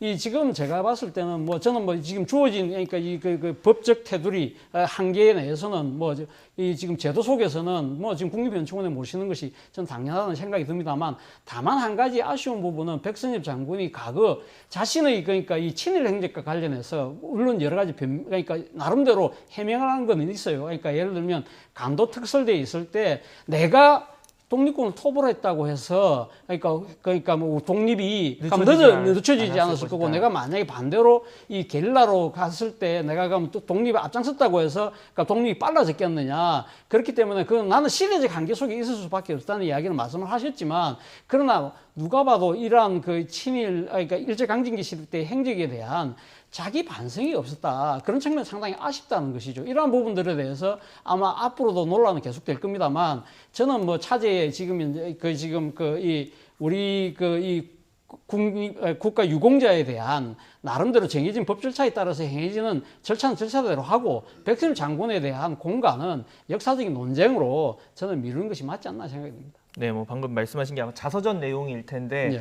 그렇다 보니까 일부에서는 뭐 그 참모총장 퇴역하고 나서 오랜 기간 사이에 좀 자신의 그동안의 행적에 대한 뭐 솔직한 고백이라던가 얘기가 있었으면 어땠을까 뭐 이런 얘기도 있고, 관련 뭐 지금 친일파 파묘, 그러니까 국가가 이제 인정한 친일파에 대해서는 뭐 이장을 하는 이런 부분에 대해서 법적인 부분도 지금 얘기가 나오고 있는데, 이 부분은 좀 더 앞으로 향후 내용을 지켜보도록 하겠습니다. 자, 계속해서 이 정치권 이야기 좀 이제 이어가 보면요. 지금 상당히 시간이 많이 지났습니다. 개원식 아직 뭐 의원 선소조차 하지 못한 상황인데, 이런 가운데 지금 중요한 현안이 당장 내일 모레 7월 15일이 공수처 법적 출범 시한입니다. 이 15일 출범은 사실상 이제 불가능한 거잖아요. 그렇죠. 네. 법을 만든 입법부가 법을 지켜야죠. 그래야지 국민들에게 나름대로 설득력이 있을 거고, 그리고 국민을 대표하는 기관이라고 할 수가 있는데, 우리는 입법부가 법을 만들고 법을 또 안 지켜요. 이러다 보니까 이 입법부에 대한 불신이 아주 극대화될 수밖에 없는 부분들도 있는데요. 결국은 이런 것들이 나름대로 제대로 잘 진행되기 위해서는 일하는 국회가 만들어져야 되잖아요. 근데 일하는 국회를 만들겠다라고 하는 여당이 그동안 보여준 여러 행태가 오히려 일하지 못하는 국회로 만들었다는 데 대한 반성이 시작돼야 된다. 다시 얘기해서 그냥 법만 가지고만 얘기하는 것이 아니라 이렇게까지 국회가 계속해서 파행으로 갈 수밖에 없었던 부분에 대한 거는 뭐 전혀 망각 속으로 갖다 놓고 무조건 7월 15일이니까 법대로 가야 된다. 이것은 제가 볼 때는 굉장히 논리적 비약일 뿐만 아니라 자기 주장만 생각하는 부분들이 있는 것 같아요. 그래서 원칙대로 따진다고 한다면 뭐 당연히 공수처 추천위원회도 빨리 구성을 해야 되고 추천도 해야 되고 거기서 이제 선정을 해야 되는데, 그런 의미에서 봤을 때 이제 7월 임시국회 또 지금 뭐 조문정국 때문에 굉장히 이제 시끄러웠었는데요. 이제 차분하게 개원도 하고, 그리고 뭐 꼭 7월 15일 날 꼭 발족해야 된다는 건 이제 벌써 물리적으로 힘들어졌기 때문에 오히려 이거보다는 이 공수처법을 가지고 또 공수처 추천위원회를 구성하는 걸 가지고 또 전국이 혼란 속으로 가져간다고 한다면 도대체 21대 국회는 20대 국회와 뭐가 다르냐라고 하는 그러한 또 질타를 받을 수 있는 그런 개연성도 크기 때문에 국정 운영을 책임진다는 거는 그 세력이 자제도 하고 그리고 상호 존중도 하고 이 규범을 지켜나갈 때만이 국회도 정상화되고 일하는 국회도 되고 공수처도 법에 따라서 순조롭게 설립될 수 있는 그런 절차를 밟을 수 있을 거라고 봅니다. 네, 자, 뭐 공수처가 뭐 너무 시간에 구애받기보다 제대로 출범했으면 좋겠다, 뭐 이런 얘기를 해주셨고, 자, 인사청문회도 지금 줄줄이 대기를 하고 있습니다. 그래픽 관련해서 준비가 돼 있는데요. 먼저 그래픽 한번 보면서 말씀을 드리겠습니다. 지금 보시는 것처럼 이렇게 아주 중요한 자리들, 뭐 경찰청장, 국정원장, 통일부 장관, 뭐 방송통신위원장 후보자들이 줄줄이 대기를 하고 있는데, 이것도 좀 쉽지 않은 상황이다, 이런 관측이 나오고 있죠. 예, 뭐 방통이나 지금 지금 경찰청장 같은 경우는 지금 상임위가 지금 하니까 야당 의원들도 지금 상임위원들 다 보임이 돼 있기 때문에 나름대로 일정 따라 하면 됩니다만, 단 하나 지금 정보위원회가 지금 구성돼 있잖아요. 정보위원회 같은 경우는 이 부의장단과 협의를 해야 되는데, 부의장단 중에서 부의장 한 분이 지금 빠져 있지 않습니까? 이 원래는 지금 미래통합당 몫으로 지금 정해놓은 것인데, 이번에 상임위원장을 독식하면서 이 부분 때문에 미래통합당에 지금 정진석 의원이 내정돼 있는데 정진석 의원이 못하겠다고 지금 안 하겠다는 거 아닙니까? 그런 상황이기 때문에 자 그렇다고 한다면 지금 그러면 지금 부의장단 상의가 안 되니까 그래서 일각에서 놓는 이야기가 그러면 뭐 야당 몫으로 가면 굳이 미래통합당으로 줄 필요는 없다. 그래서 놓는 것이 이 정의당이 심상정 의원을 부의장으로 지금 하는 것이 어떨까라는 이야기가 아마 여권 일각에서 나오는 모양입니다. 근데 저는 이거는 참 잘못하면 이게 소탕대실할 수 있다는 생각이 들어요. 진짜 만약에 지금 미래통합당을 완전히 패싱하는 상황이 되어버릴 수밖에 없는 것이거든요. 저는 이럴수록 좀 더 이 협치의 모습을 좀 보여야 되지 않을까. 정치적 포용의 모습을 보여야 된다는 겁니다. 그렇다고 한다면 미래통합당 몫으로 배정된 그러니까 부의장단을 모셔오고 그걸 풀기 위해서는 일단 지금 17개 지금 갖고 가 있는 지금 상임위원장 중에 원래 미래통합당 몫으로 내정했던 7개는 다시 돌려주는 게 맞다. 그걸 출발로 해서 지금 그러니까 정보위원회를 구성하고 그걸 바탕으로 해서 저는 청문회가 돼야 되지 않을까 하는 생각이 듭니다. 네, 마지막으로 이 추미애 법무부 장관 관련해서 짧게 짚어보겠습니다. 지금 법무부 간부들의 뭐 대면 보고를 잘 받지 않는다 이런 언론 보도가 있었는데 추 장관 이에 대해서 아주 강하게 반박을 하면서 뭐 상당한 불쾌감을 시정을 해야 된다 이런 불쾌감을 드러냈습니다. 이 문제 짧게 짚어볼게요. 개인의 감정을 얘기하는 거는 뭐 의미가 없고요. 그렇기 때문에 국회가 존재하는 겁니다. 국회 법사위원회를 열어서 이 부분에 대해서 심도 있게 의원들이 뭐 나름대로 평가도 하고 그리고 분석도 하고 잘못된 거 있으면 고치는. 그리고 지금 법사위원회는 6번이나 지금 열렸는데 이 문제와 관련돼서 야권이 얘기를 하지만 받아들여지고 있질 않아요. 그런 의미에서 빨리 여당이 법사위원회를 소집을 해서 지금 논란이 되고 있는 부분들을 아주 면밀히 한번 검증할 필요가 있지 않을까 생각을 합니다. 네. 예, 뭐 지금 총회 장관이 이렇게 이야기한 이유는 지난번 하니까 지금 검찰총장 지휘권과 관련된 이 법무부의 입장 가안이 일부 그러니까 친여 인사들한테만 지금 이렇게 전달되는 이 부분을 지금 해명하는 과정에서 나온 거거든요. 네. 그러니까 자기는 그러니까 장관 정책 보장을 비롯한 문고리 권력에 뭐 의존하지 않다고 이야기를 하면서 이 부분과 관련해서는 이제 자기가 해명하는 차원에서 이야기가 나왔는데 저는 본질이 좀 빠져 있다는 생각이 들어요. 그렇다고 한다면 왜 가면 법무부의 그러니까 그 가안 중에 하나가 일부가 왜 지금 소위 말해 친여 인사들 일부한테만 갔느냐 이 부분에 대해서는 법무부 장관이 제대로 그 부분에 해명을 하는 것이 오히려 순서가 맞지 않나 생각이 듭니다. 네. 자, 오늘 말씀은 여기까지 듣겠습니다. 지금까지 정치권 소식 김영준 명지대 교수 그리고 차재원 부산 가톨릭대 특임 교수와 함께 나눠봤습니다. 두 분 오늘 말씀 감사합니다. 네.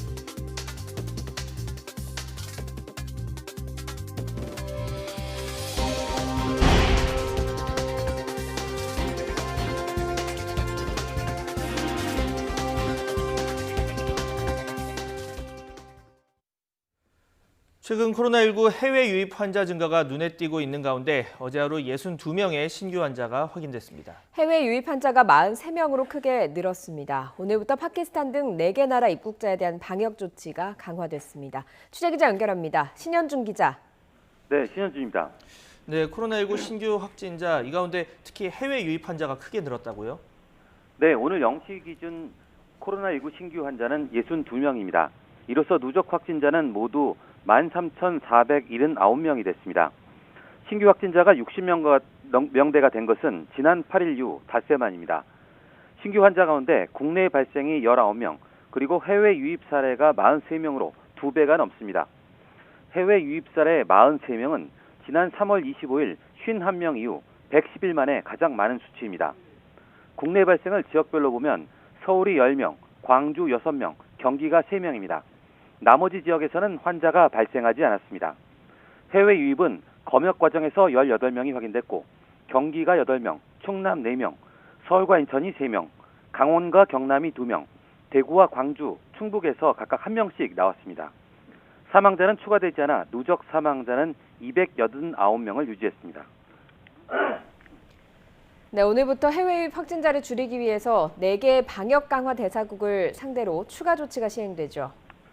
네, 그렇습니다. 4개의 나라는 방글라데시와 파키스탄, 카자흐스탄, 키르기스스탄입니다.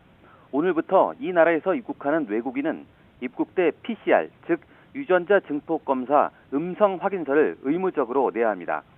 입국 뒤에도 사흘 내에 진단 검사를 받고 14일간 시설이나 자가 격리를 해야 합니다. 또 음성 확인서는 출발일 기준 48시간 안에 제외공간이 지정한 검사나 의료기관에서 발급한 것이어야 합니다. 하지만 이번 조치는 외국인만 해당하고 내국인은 제외됩니다. 정부는 해외 유입 환자 수를 실시간으로 모니터링하면서 항공편 감편이나 방역 강화 대상국 추가 등의 조치로 해외 확산세에 국내 유입을 차단할 계획입니다. 항만으로 입국하는 모든 외국인 선원도 오늘부터 14일간 시설 격리가 의무화됩니다. 이를 위해 부산과 여수 등 2개 권역에서 임시 생활시설을 열고 부산이나 마산, 울산 등으로 입국한 외국인 선원은 부산 권역에, 인천과 평택, 여수, 목포 등으로 입국한 선원은 여수 권역 임시 생활시설에 입소하도록 했습니다. 이런 가운데 방역 당국이 최근 2주 동안의 확진자 추이를 발표했죠. 네, 6월 28일부터 7월 11일까지 추이를 보면 하루 평균 국내 발생 환자 수는 31.7명입니다. 이는 그 이전 2주간 평균 28.8명에 비해 2.9명 증가한 겁니다. 수도권의 경우는 하루 평균 환자가 15명으로 2주 전 평균 22.1명에 비해 7.1명 감소했습니다. 하지만 대전과 광주 등을 중심으로 확진자가 늘면서 비수도권은 6.7명에서 16.7명으로 증가했습니다. 집단 감염 건수는 19건에서 7건으로 줄었지만 해외 유입은 지난 2주간 하루 평균 19.7명으로 그전 2주에 비해 5.4명 증가했습니다. 지금까지 사회부에서 YTN 신현주입니다. 요즘 엘리베이터나 문 손잡이에 붙여진 향균 필름 많이들 보셨을 겁니다. 이 필름 속 구리 성분이 코로나19 감염을 막는다고 알려지면서 많은 곳에 부착됐습니다. 실제로는 아무 효과가 없다는 반론이 많습니다. 논란이 뜨거워지자 환경부가 검증에 나섰습니다. 부장원 기자입니다. 엘리베이터 버튼 전체가 투명한 필름으로 덮여 있습니다. 이른바 항균 필름입니다. 항균 필름이 코로나19 감염 방지에 효과가 있다는 얘기가 나오면서 업체들은 앞다퉈 제품을 출시하고 있습니다. 현재 시중에서 유통되고 있는 제품만 모두 38가지에 달합니다. 방역 지킴이가 된 듯한 항균 필름. 발단은 지난 3월 주재료인 구리가 코로나19 바이러스 제거에 효과가 있다는 미국 국립보건원의 연구 결과였습니다. 구리와 플라스틱, 스테인리스와 마분지 표면에다 각각 코로나19 바이러스를 뿌려봤더니 구리에서 바이러스가 훨씬 빨리 죽었다는 겁니다. 최근 의정부 아파트발 집단 감염이 엘리베이터 안에서 버튼 접촉을 통해 이뤄졌을 수 있다는 방역당국의 조사 결과가 나오면서 항균 필름을 찾는 사람은 더 늘었습니다. 하지만 전문가들은 필름의 효과에 의문을 제기합니다. 필름의 원료인 구리나 구리이온이 바이러스에 어떤 영향을 미치는지 과학적으로 밝혀진 게 없다는 겁니다. 접촉을 해야지 그 살균력이 있다는 거 아니에요. 구리이온은 바깥에 노출될 수가 없어요. 그러니까 접촉을 할 수가 없는 거죠. 바이러스나 박테리아하고. 근데 어떻게 살균력을 발휘해요? 그렇다고 터무니없는 얘기라 치부하기도 어려운 게 연구 결과 일부 효능이 입증된 사례도 있습니다. 최근 고려대 연구진이 한 제품을 실험했는데 코로나19 바이러스를 필름에 노출한 뒤 24시간이 지나자 감염력이 90% 이상 사라지는 결과가 나온 겁니다. 저희가 결과를 받아봤을 때는 시간별로 이제 그 수치에 대한 변화가 있는 것은 확인이 됐고요. 다만 대다수 제품이 검증 없이 과장 광고로 소비자를 유혹한다는 점은 주의해야 합니다. 국내외 유수의 대학들로부터 코로나19 바이러스를 단 30분 만에 99.9% 제거할 수 있다고 입증받았다는 제품까지 나왔는데 YTN 취재진이 해당 연구진에게 확인한 결과 대답은 아니오였습니다. 아직 굉장히 초기고 그 효능에 대해서 얘기할 수 있는 단계가 아닌데 그 예비 실험한 수준의 결과를 갖고 말씀하신 게 그게 와전이 됐나 봐요. 논란이 커지자 주무부처인 환경부는 실태 파악에 나섰습니다. 과연 항균 필름에 효과가 있는지, 있다면 어느 정도인지 따져보겠다는 겁니다. 국민들이 효과가 있는지를 많이 궁금해하시는 것 같아요. 저희는 주로 이제 유해성에 대해서 검토를 하는데 실태 조사를 하게 되면 이 제품에 대해서는 효과 효능까지 검토를. 환경부는 효과가 없는 제품의 경우 허위 과장 광고에 대한 시정 조치를 관계 당국에 요청할 방침입니다. 성분 분석에 시간이 걸리는 만큼 검증 결과는 올해 말에나 나올 전망입니다. YTN 부장원입니다. 코로나19가 전 세계적으로 계속 확산하는 가운데 신규 확진자가 23만 명을 넘어서면서 최다 기록을 넘어섰습니다. 세계보건기구 WHO가 현지 시간 12일 발표한 1일 상황 보고서에 따르면 지난 24시간 동안 전 세계에서 보고된 코로나19 신규 확진자는 23만 370명으로 집계됐습니다. 이는 지금까지 가장 많은 1일 확진자 수가 기록됐던 지난 10일 22만 8천여 명을 훌쩍 넘어선 겁니다. 미국 백악관이 코로나19 국면에서 자국 내 최고 전염병 권위자인 앤서니 파우치 박사를 사실상 퇴출했다고 워싱턴 포스트가 현지 시각 12일 보도했습니다. 이 신문은 앤서니 파우치 미국 국립보건원 산하 국립알레르기 전염병 연구소 소장이 백악관 코로나19 태스크포스의 핵심 인사로 참여하고 있지만 한 달여 동안 대통령 집무실이 찾지 못했다고 전했습니다. 인구 13억 8천만 명의 인도에서 코로나19 신규 환자가 나흘째 최고치를 경신하면서 비상이 걸렸습니다. 사망자도 매일 500명 넘게 늘어나면서 전국 각지에 다시 봉쇄령이 내려지고 있습니다. 김태현 기자가 보도합니다. 미국과 브라질에 이어 세 번째로 코로나19 환자가 많은 인도에서 확산 추세가 무섭습니다. 신규 확진자는 이달 초부터 열흘째 2만 명 넘게 나오고 있습니다. 토요일 하루에만 신규 확진자가 2만 8천여 명 늘어나며 나흘 연속 최고치를 경신했습니다. 인구가 2억 명이 넘는 북부의 우타 프라데시주는 환자가 폭증하자 한시적 봉쇄령을 내렸습니다. 뉴델리의 위성도시 노이다는 엄격한 출입 통제로 감염 확산을 막고 있습니다. जिन लोगों के पास वैलिड पास है वे लोग अलाउ है या मेडिकल से संबंधित की समस्या है वे लोग पास है मेडिकल स्टाफ जो एसेंशियल सर्विसेज में है वे लोग है और जिनके पास नहीं है उनके लिए वो नहीं है कोई भी अलाउ। 겐지스 강변의 유서 깊은 도시 바나라시는 황량하게 변했습니다. 평소 차량과 인파로 가득하던 도로는 텅 비었고 주유소는 개점 휴업 상태입니다. 채소와 고기를 사려는 사람들로 붐비던 시장도 한산한 모습입니다. सब्जी की बहुत बुरी हालत है। सब्जी कोई खरीदने वाला नहीं है। लॉकडाउन की वजह से कोई लेने वाला नहीं है। सब्जी फेंका हुआ है। कोई 1 रुपए 2 रुपए किलो मांग रहे हैं लोग। 중북부의 마디아 프라데시주는 다시 봉쇄령을 내렸습니다. 남부의 기술 도시 벵갈루루도 향후 일주일간 전면 봉쇄를 예고했고 감염 피해가 심각한 타밀나두주는 봉쇄가 이어지고 있습니다. 인도의 사망자는 매일 500명 넘게 늘어나며 약 2만 3천 명에 이르고 있습니다. YTN 김태현입니다. 이번 달 들어 첫 열흘 동안의 수출이 지난해 같은 기간보다 1.7% 감소하는 데 그쳐서 하락폭이 전달보다 줄어든 것으로 나타났습니다. 관세청은 지난 1일부터 10일까지 수출액은 133억 달러로 전체 수출액과 하루 평균 수출액 모두 지난해보다 1.7% 줄었다고 밝혔습니다. 지난달 10일까지 일평균 수출액은 1년 전보다 9.8%로 크게 감소했습니다.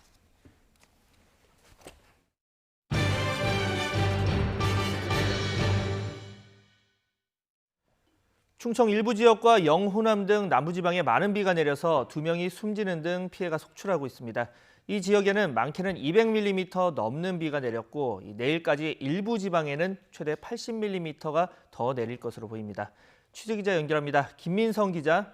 네, 전주지국입니다. 네, 밤사이 남부지방에 정말 많은 비가 내렸습니다. 피해도 클 것 같은데 자세한 내용 들어볼까요? 네, 어제 호남과 충청 전역에 발효된 호우특보는 이제 모두 해제됐지만 여전히 산발적으로 곳곳에 빗방울이 떨어지고 있습니다. 어제부터 오늘 낮 12시까지 전북 부안군 위도에 220mm, 전남 담양군 담양읍에 180mm가 넘는 물폭탄이 내리는 등 호남 대부분과 충청 일부 지역에 100mm가 넘는 비가 쏟아졌습니다. 대전 갑천 만년교와 광주 황룡강 장로교, 전남 곡성 금곡교 지역에 홍수주의보가 내려진 상태입니다. 어젯밤 11시 40분 김제시 연정동 굴다리를 지나던 58살 A씨는 물이 차 안으로 들어오자 소방에 신고했고 무사히 구조됐습니다. 전남에서 주택 8동이 침수됐고 영광군 법성면에서는 석축 한 곳 3m가 무너져 내리는 등 호남과 충청 곳곳에서 비 피해가 잇따르고 있습니다. 충청 지역은 가로수와 통신주가 넘어지는 사고는 있었지만 그 밖에 큰 피해 신고는 없었습니다.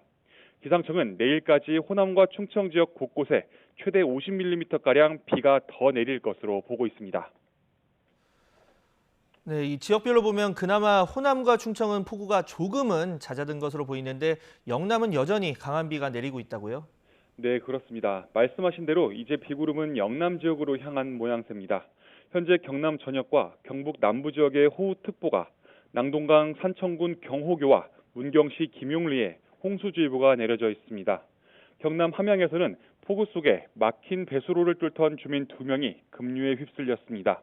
오늘 오전 9시 20분쯤 경남 함양군 지곡면 보산리 한 마을에서 70대 마을 주민 2명이 농수로 배수구에 빠졌습니다.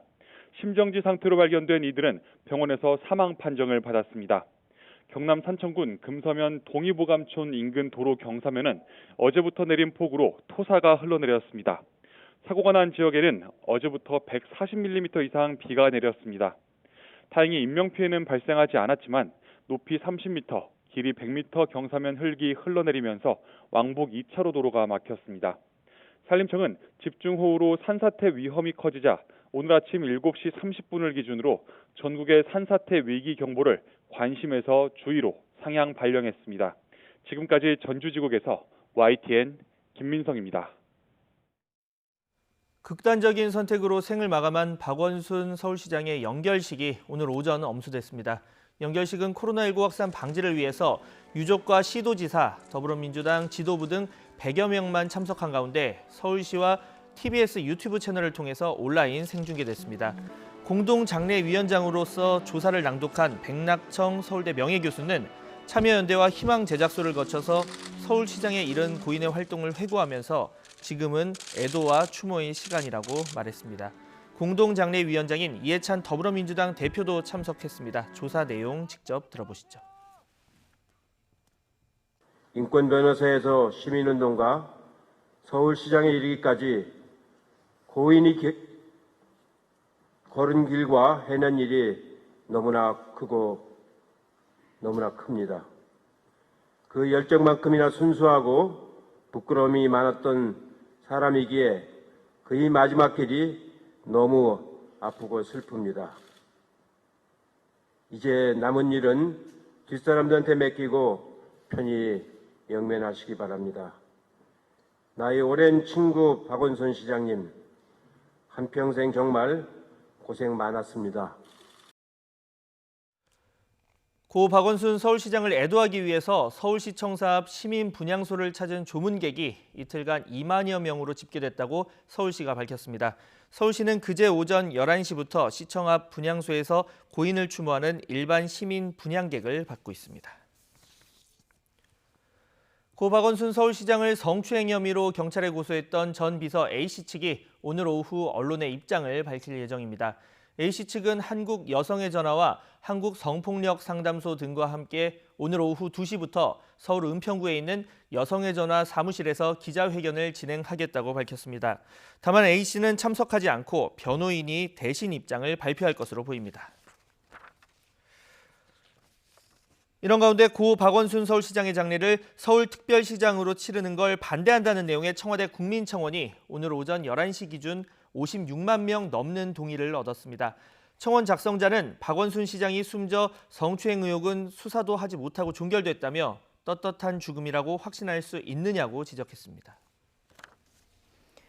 청와대가 또 부동산과 관련한 구설에 올랐습니다. 노영민 비서실장에 이어서 윤성원 국토교통비서관도 똘똘한 한 채 논란에 휩싸인 건데요. 어떤 내용인지 짚어보겠습니다. 다주택자인 윤 비서관은 국토교통부 출신으로 청와대에서 주택정책을 담당하고 있는데요.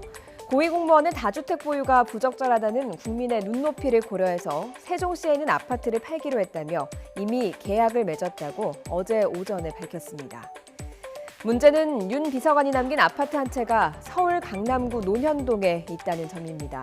윤 비서관은 현재 근무지가 청와대, 그러니까 서울이기 때문에 세종시에 있는 아파트를 팔기로 했다고 설명했는데요.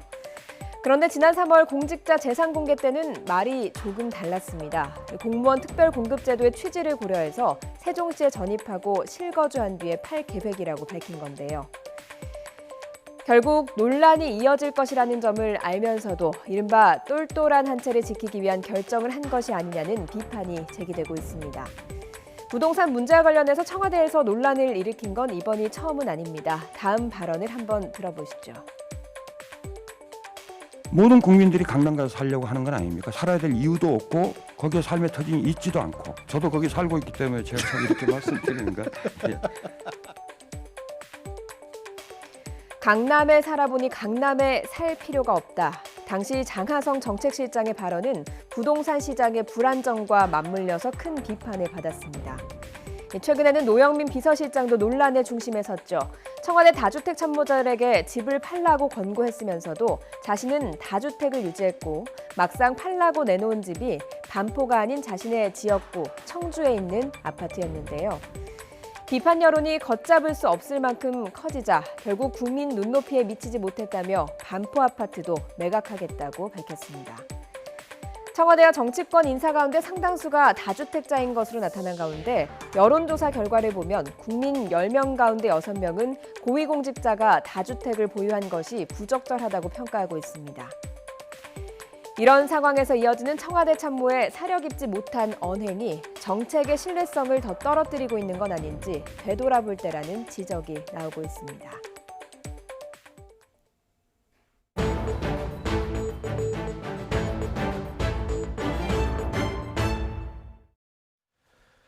여러 채의 집을 가진 사람에 대한 세금을 대폭 올리는 이번 부동산 대책과 함께 고가 1주택 보유자도 세금이 증가할 것으로 보입니다. 세금을 줄이기 위해서 이 집을 파는 대신에 가족에게 증여를 선택할 수 있다는 우려에 대해서 정부는 이 역시 세금을 올리는 방안을 검토하고 있습니다. 취재기자 연결해서 자세한 내용 알아보겠습니다. 김평정 기자. 네, 김평정입니다. 네, 지난주 이 대책이 발표될 때는 언급되지 않았던 내용인데 그렇다면 이제부터 이 고가 1주택자에 대한 종부세도 올라가게 되는 거죠? 네, 내년에 1주택자도 종합부동산세율이 최대 3%까지로 올라갈 전망입니다. 이는 지난해 12.16 대책 때 들어주었던 내용입니다. 지난 20대 국회 때 처리가 불발됐던 것을 이번에 다시 세법 개정안에 포함해 처리하겠다는 것이 정부의 계획입니다. 과표 구간에 따라 0.5에서 2.7%인 종부세율이 내년부터 0.6에서 3%까지로 올라갑니다. 시가 20억 원 1주택자가 속하는 과표 구간인 3억에서 6억 원의 종부세율은 0.7에서 0.8%로 오르고 시가 30억 원 1주택자가 속하는 6억에서 12억 원 과표 구간의 종부세율은 1%에서 1.2%로 오릅니다. 자, 사실 종부세 세율뿐만 아니라 실제 이 공시가격이 시가를 얼마나 반영하느냐 이런 문제도 얘기가 많이 나왔었는데 공시가 자체도 오를 가능성이 크기 때문에 이 세 부담은 더 커질 것이다 이런 예상이 나오고 있습니다. 실제로 어느 정도 늘어나는 겁니까? 네, 정부가 공시가를 올리고 있고 종부세 산정에 활용하는 공정시장가의 비율도 높이는 것을 고려하면 부담은 더 크게 와닿을 수 있습니다.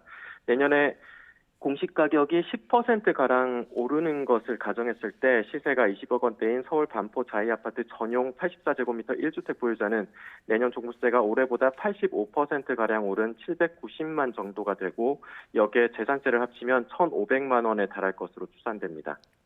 네, 그러니까 20억 원대면 종부세와 재산세를 포함해서 1,500만 원 정도다 이렇게 얘기를 해주셨고 자, 이 집을 파는 대신에 세금이 상대적으로 낮은 증여를 선택하지 않겠느냐 이런 우려도 계속 나오고 있습니다. 그래서 정부가 여기에 대한 세금을 올리는 것도 검토하고 있죠. 네, 710 대책이 현실화하면 다주택자가 규제 지역의 아파트를 팔면 양도세가 최대 70%까지 붙습니다. 그러나 증여를 선택하면 최대로 잡아도 50%입니다. 상대적으로 증여세율이 낮기 때문에 증여를 선택할 가능성이 클 수밖에 없습니다. 그래서 정부는 증여 취득세율을 올리는 것을 검토하고 있습니다. 최대 12%까지 올라간 취득세율과 비슷한 수준으로 맞추는 것이 유력할 것으로 보입니다. 김현미 국토교통부 장관도 증여를 선택하는 다주택자가 많아질 거란 우려를 잘 알고 있다면서 대책을 마련하고 있다고 언급했습니다. 네, 결국 이 집을 여러 채 가지고 있는 사람들의 매물이 나와야 정책의 목적이 이루어질 것이다 이런 분석이 나오는데 시장 분위기는 어떻습니까? 지금 당장은 시장에 큰 영향은 없습니다. 이번 대책의 시점이 내년 6월부터라서 아직 시간이 남아있고 지금이 또 이사철이 지난 여름 비수기라서 거래가 적은 상황입니다. 일단은 지켜보자는 분위기가 우세한 가운데 내년에 세금 부담이 현실화되기 전에 적정 매도 시점을 고민할 거란 전망도 나옵니다. 증여 취득세를 올리기 전에 가족에게 증여를 서두르는 경우도 늘 수가 있고 보유세가 늘면 임대료를 올리는 방식으로 세입자에게 부담을 넘길 거란 우려도 여전합니다. 지금까지 YTN 김평정입니다.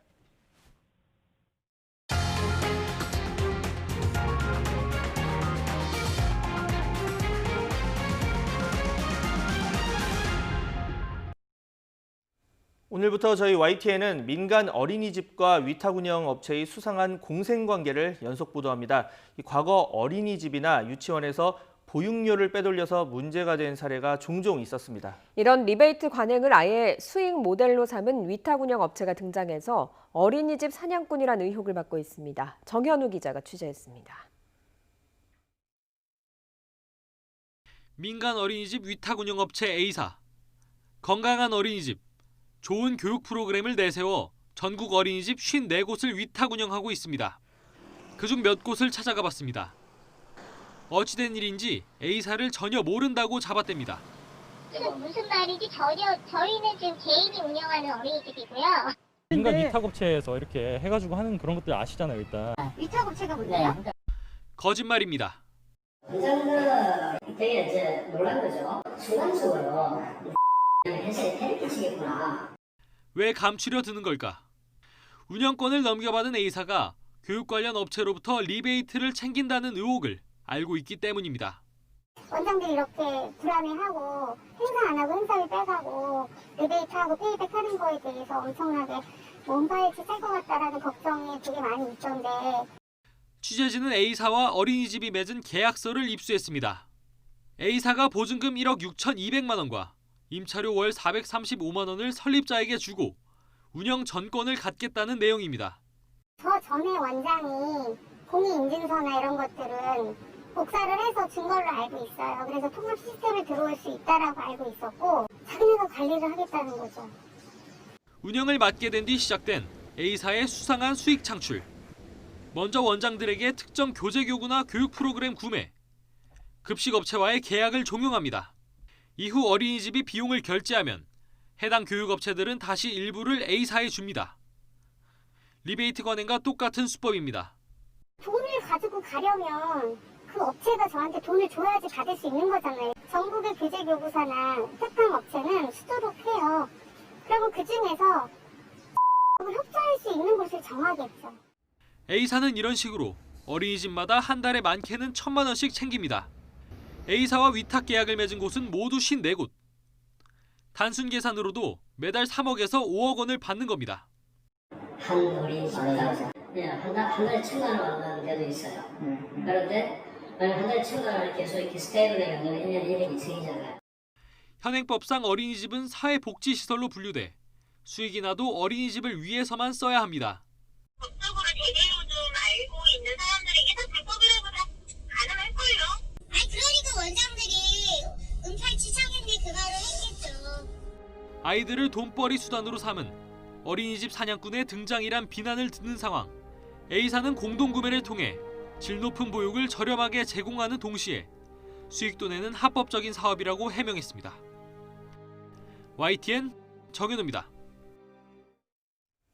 어린이 보호구역 내 과속 카메라 설치 등 전국적으로 교통 단속 장비 설치가 크게 늘었습니다. 이 장비들이 제대로 작동하는지 성능 검사를 하는 곳이 바로 도로교통공단입니다. 그런데 장비를 검사하는 과정에서 제대로 안전 조치를 하지 않아서 어이없는 사고로 인명피해가 발생했습니다. 이상곤 기자가 단독 보도합니다.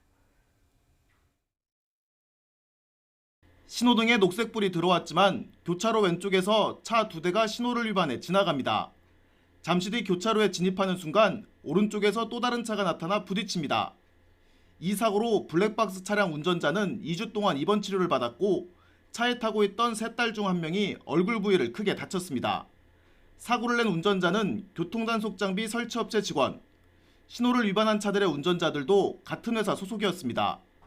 교차로에 새로 설치한 교통단속 카메라의 성능 검사를 위해 일부러 신호를 위반하다 사고가 난 겁니다. 경찰 조사 결과 검사에 투입된 차들은 모두 6대로 3시간 넘게 사고가 난 이곳 교차로 구간을 오간 것으로 파악됐습니다. 단속 카메라 성능 검사 현장에는 도로교통공단 직원 2명이 함께 있었습니다. 공단 측은 처음에 안전조치가 이루어진 환경에서 검사를 진행했다고 주장했습니다. 하지만 차량 블랙박스 화면과 피해자 진술, 출동한 경찰 조사 내용을 종합한 결과 사고를 막을 안전장치는 없었던 것으로 파악됐습니다. 적어도 몇백 미터 전에 안전 표지판이라든가 안내판이라든가 수신호를 해준다든가 전혀 안내 거기에서 무슨 일을 하고 있다는 전혀 경고가 없었습니다. 그래서 저는 대비를 할 수가 전혀 없었어요. 도로교통공단 측은 카메라 설치업체로부터 검사를 의뢰받아 진행한 것이라서 사고 책임은 업체가 진다고 말했습니다. 인수공단 지침서에 의해서 하는 것인데 거기에 보면은 현장 조치 이런 것도 업체에서 하도록 돼 있고, 그리고 검사에서 혹시 불면사고 있으면 업체에서 일단 책임을 지는 걸로 해서.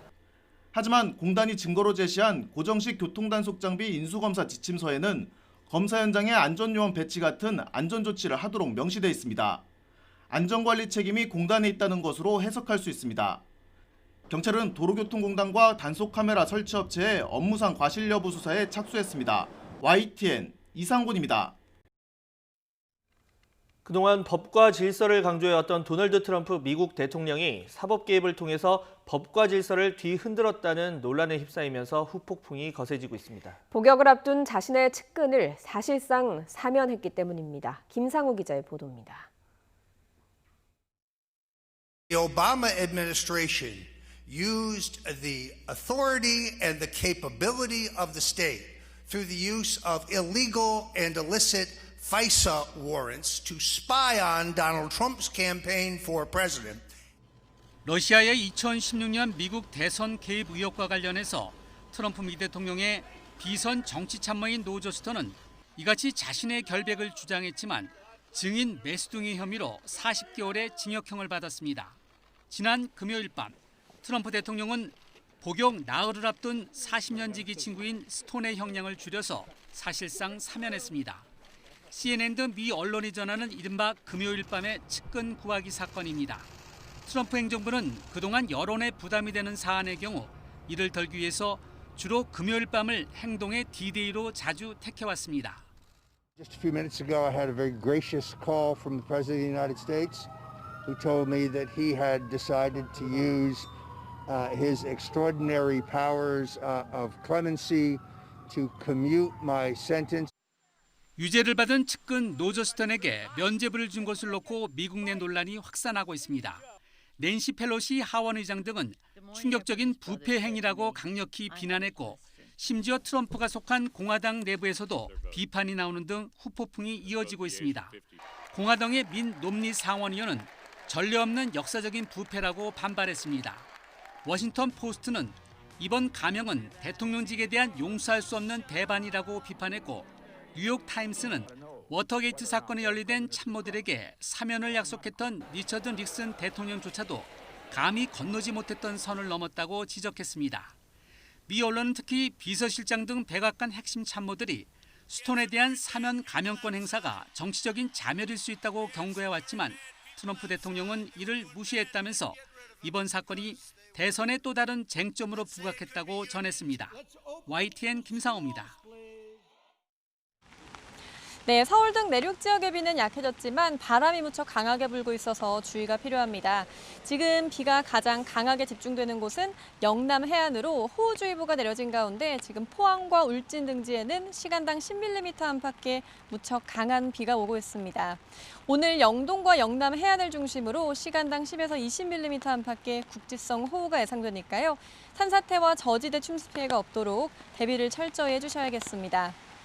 레이더면부터 보시겠습니다. 지금 강한 비구름이 동쪽으로 이동을 하면서 충청과 호남의 비는 소강 상태를 보이고 있고 영동과 영남 등 동쪽 지방을 중심으로 강한 비가 오고 있습니다. 이 때문에 오전 9시 반 충청과 호남 지방의 호우특보는 모두 해제된 상태고요. 경남 거제에는 호우경보가, 그 밖에 영남 해안에는 호우주의보가 발효 중입니다. 어제 오후부터 경남 산청군 지리산 부근에는 260mm의 집중호우가 쏟아졌습니다. 남해에는 207.8mm, 거제 203.7mm 등 호남과 경남에 200mm가 넘는 많은 비가 내렸습니다. 앞으로 강원 영동과 경북 동해안에 50에서 100mm, 경남과 울릉도 독도에는 30에서 80mm, 서울 등 그 밖의 지역에는 10에서 50mm의 비가 더 온 뒤 그치겠습니다. 또 내일 오후부터 주말까지는 장마가 주춤하면서 다시 침통 더위가 기승을 부리겠고요. 휴일부터 다음 주 중반까지 다시 전국에 막바지 장맛비가 내리겠습니다. 지금 한꺼번에 많은 비가 내리면서 금강과 영산강, 섬진강 지역을 중심으로 위험 수위를 넘어선 상태입니다. 대전 갑천 만년교 일대와 광주 황룡강 장록교, 또 곡성군 금곡교 지점에 홍수주의보가 발령 중입니다. 대피로를 미리 확인하는 등 안전사고 없도록 주의를 하셔야겠습니다. 지금까지 상암동 야외 스튜디오에서 YTN 박현실입니다. 7월 13일 뉴스앤이슈 마칩니다. 잠시 뒤 더 뉴스가 이어집니다. 시청해주신 여러분 고맙습니다.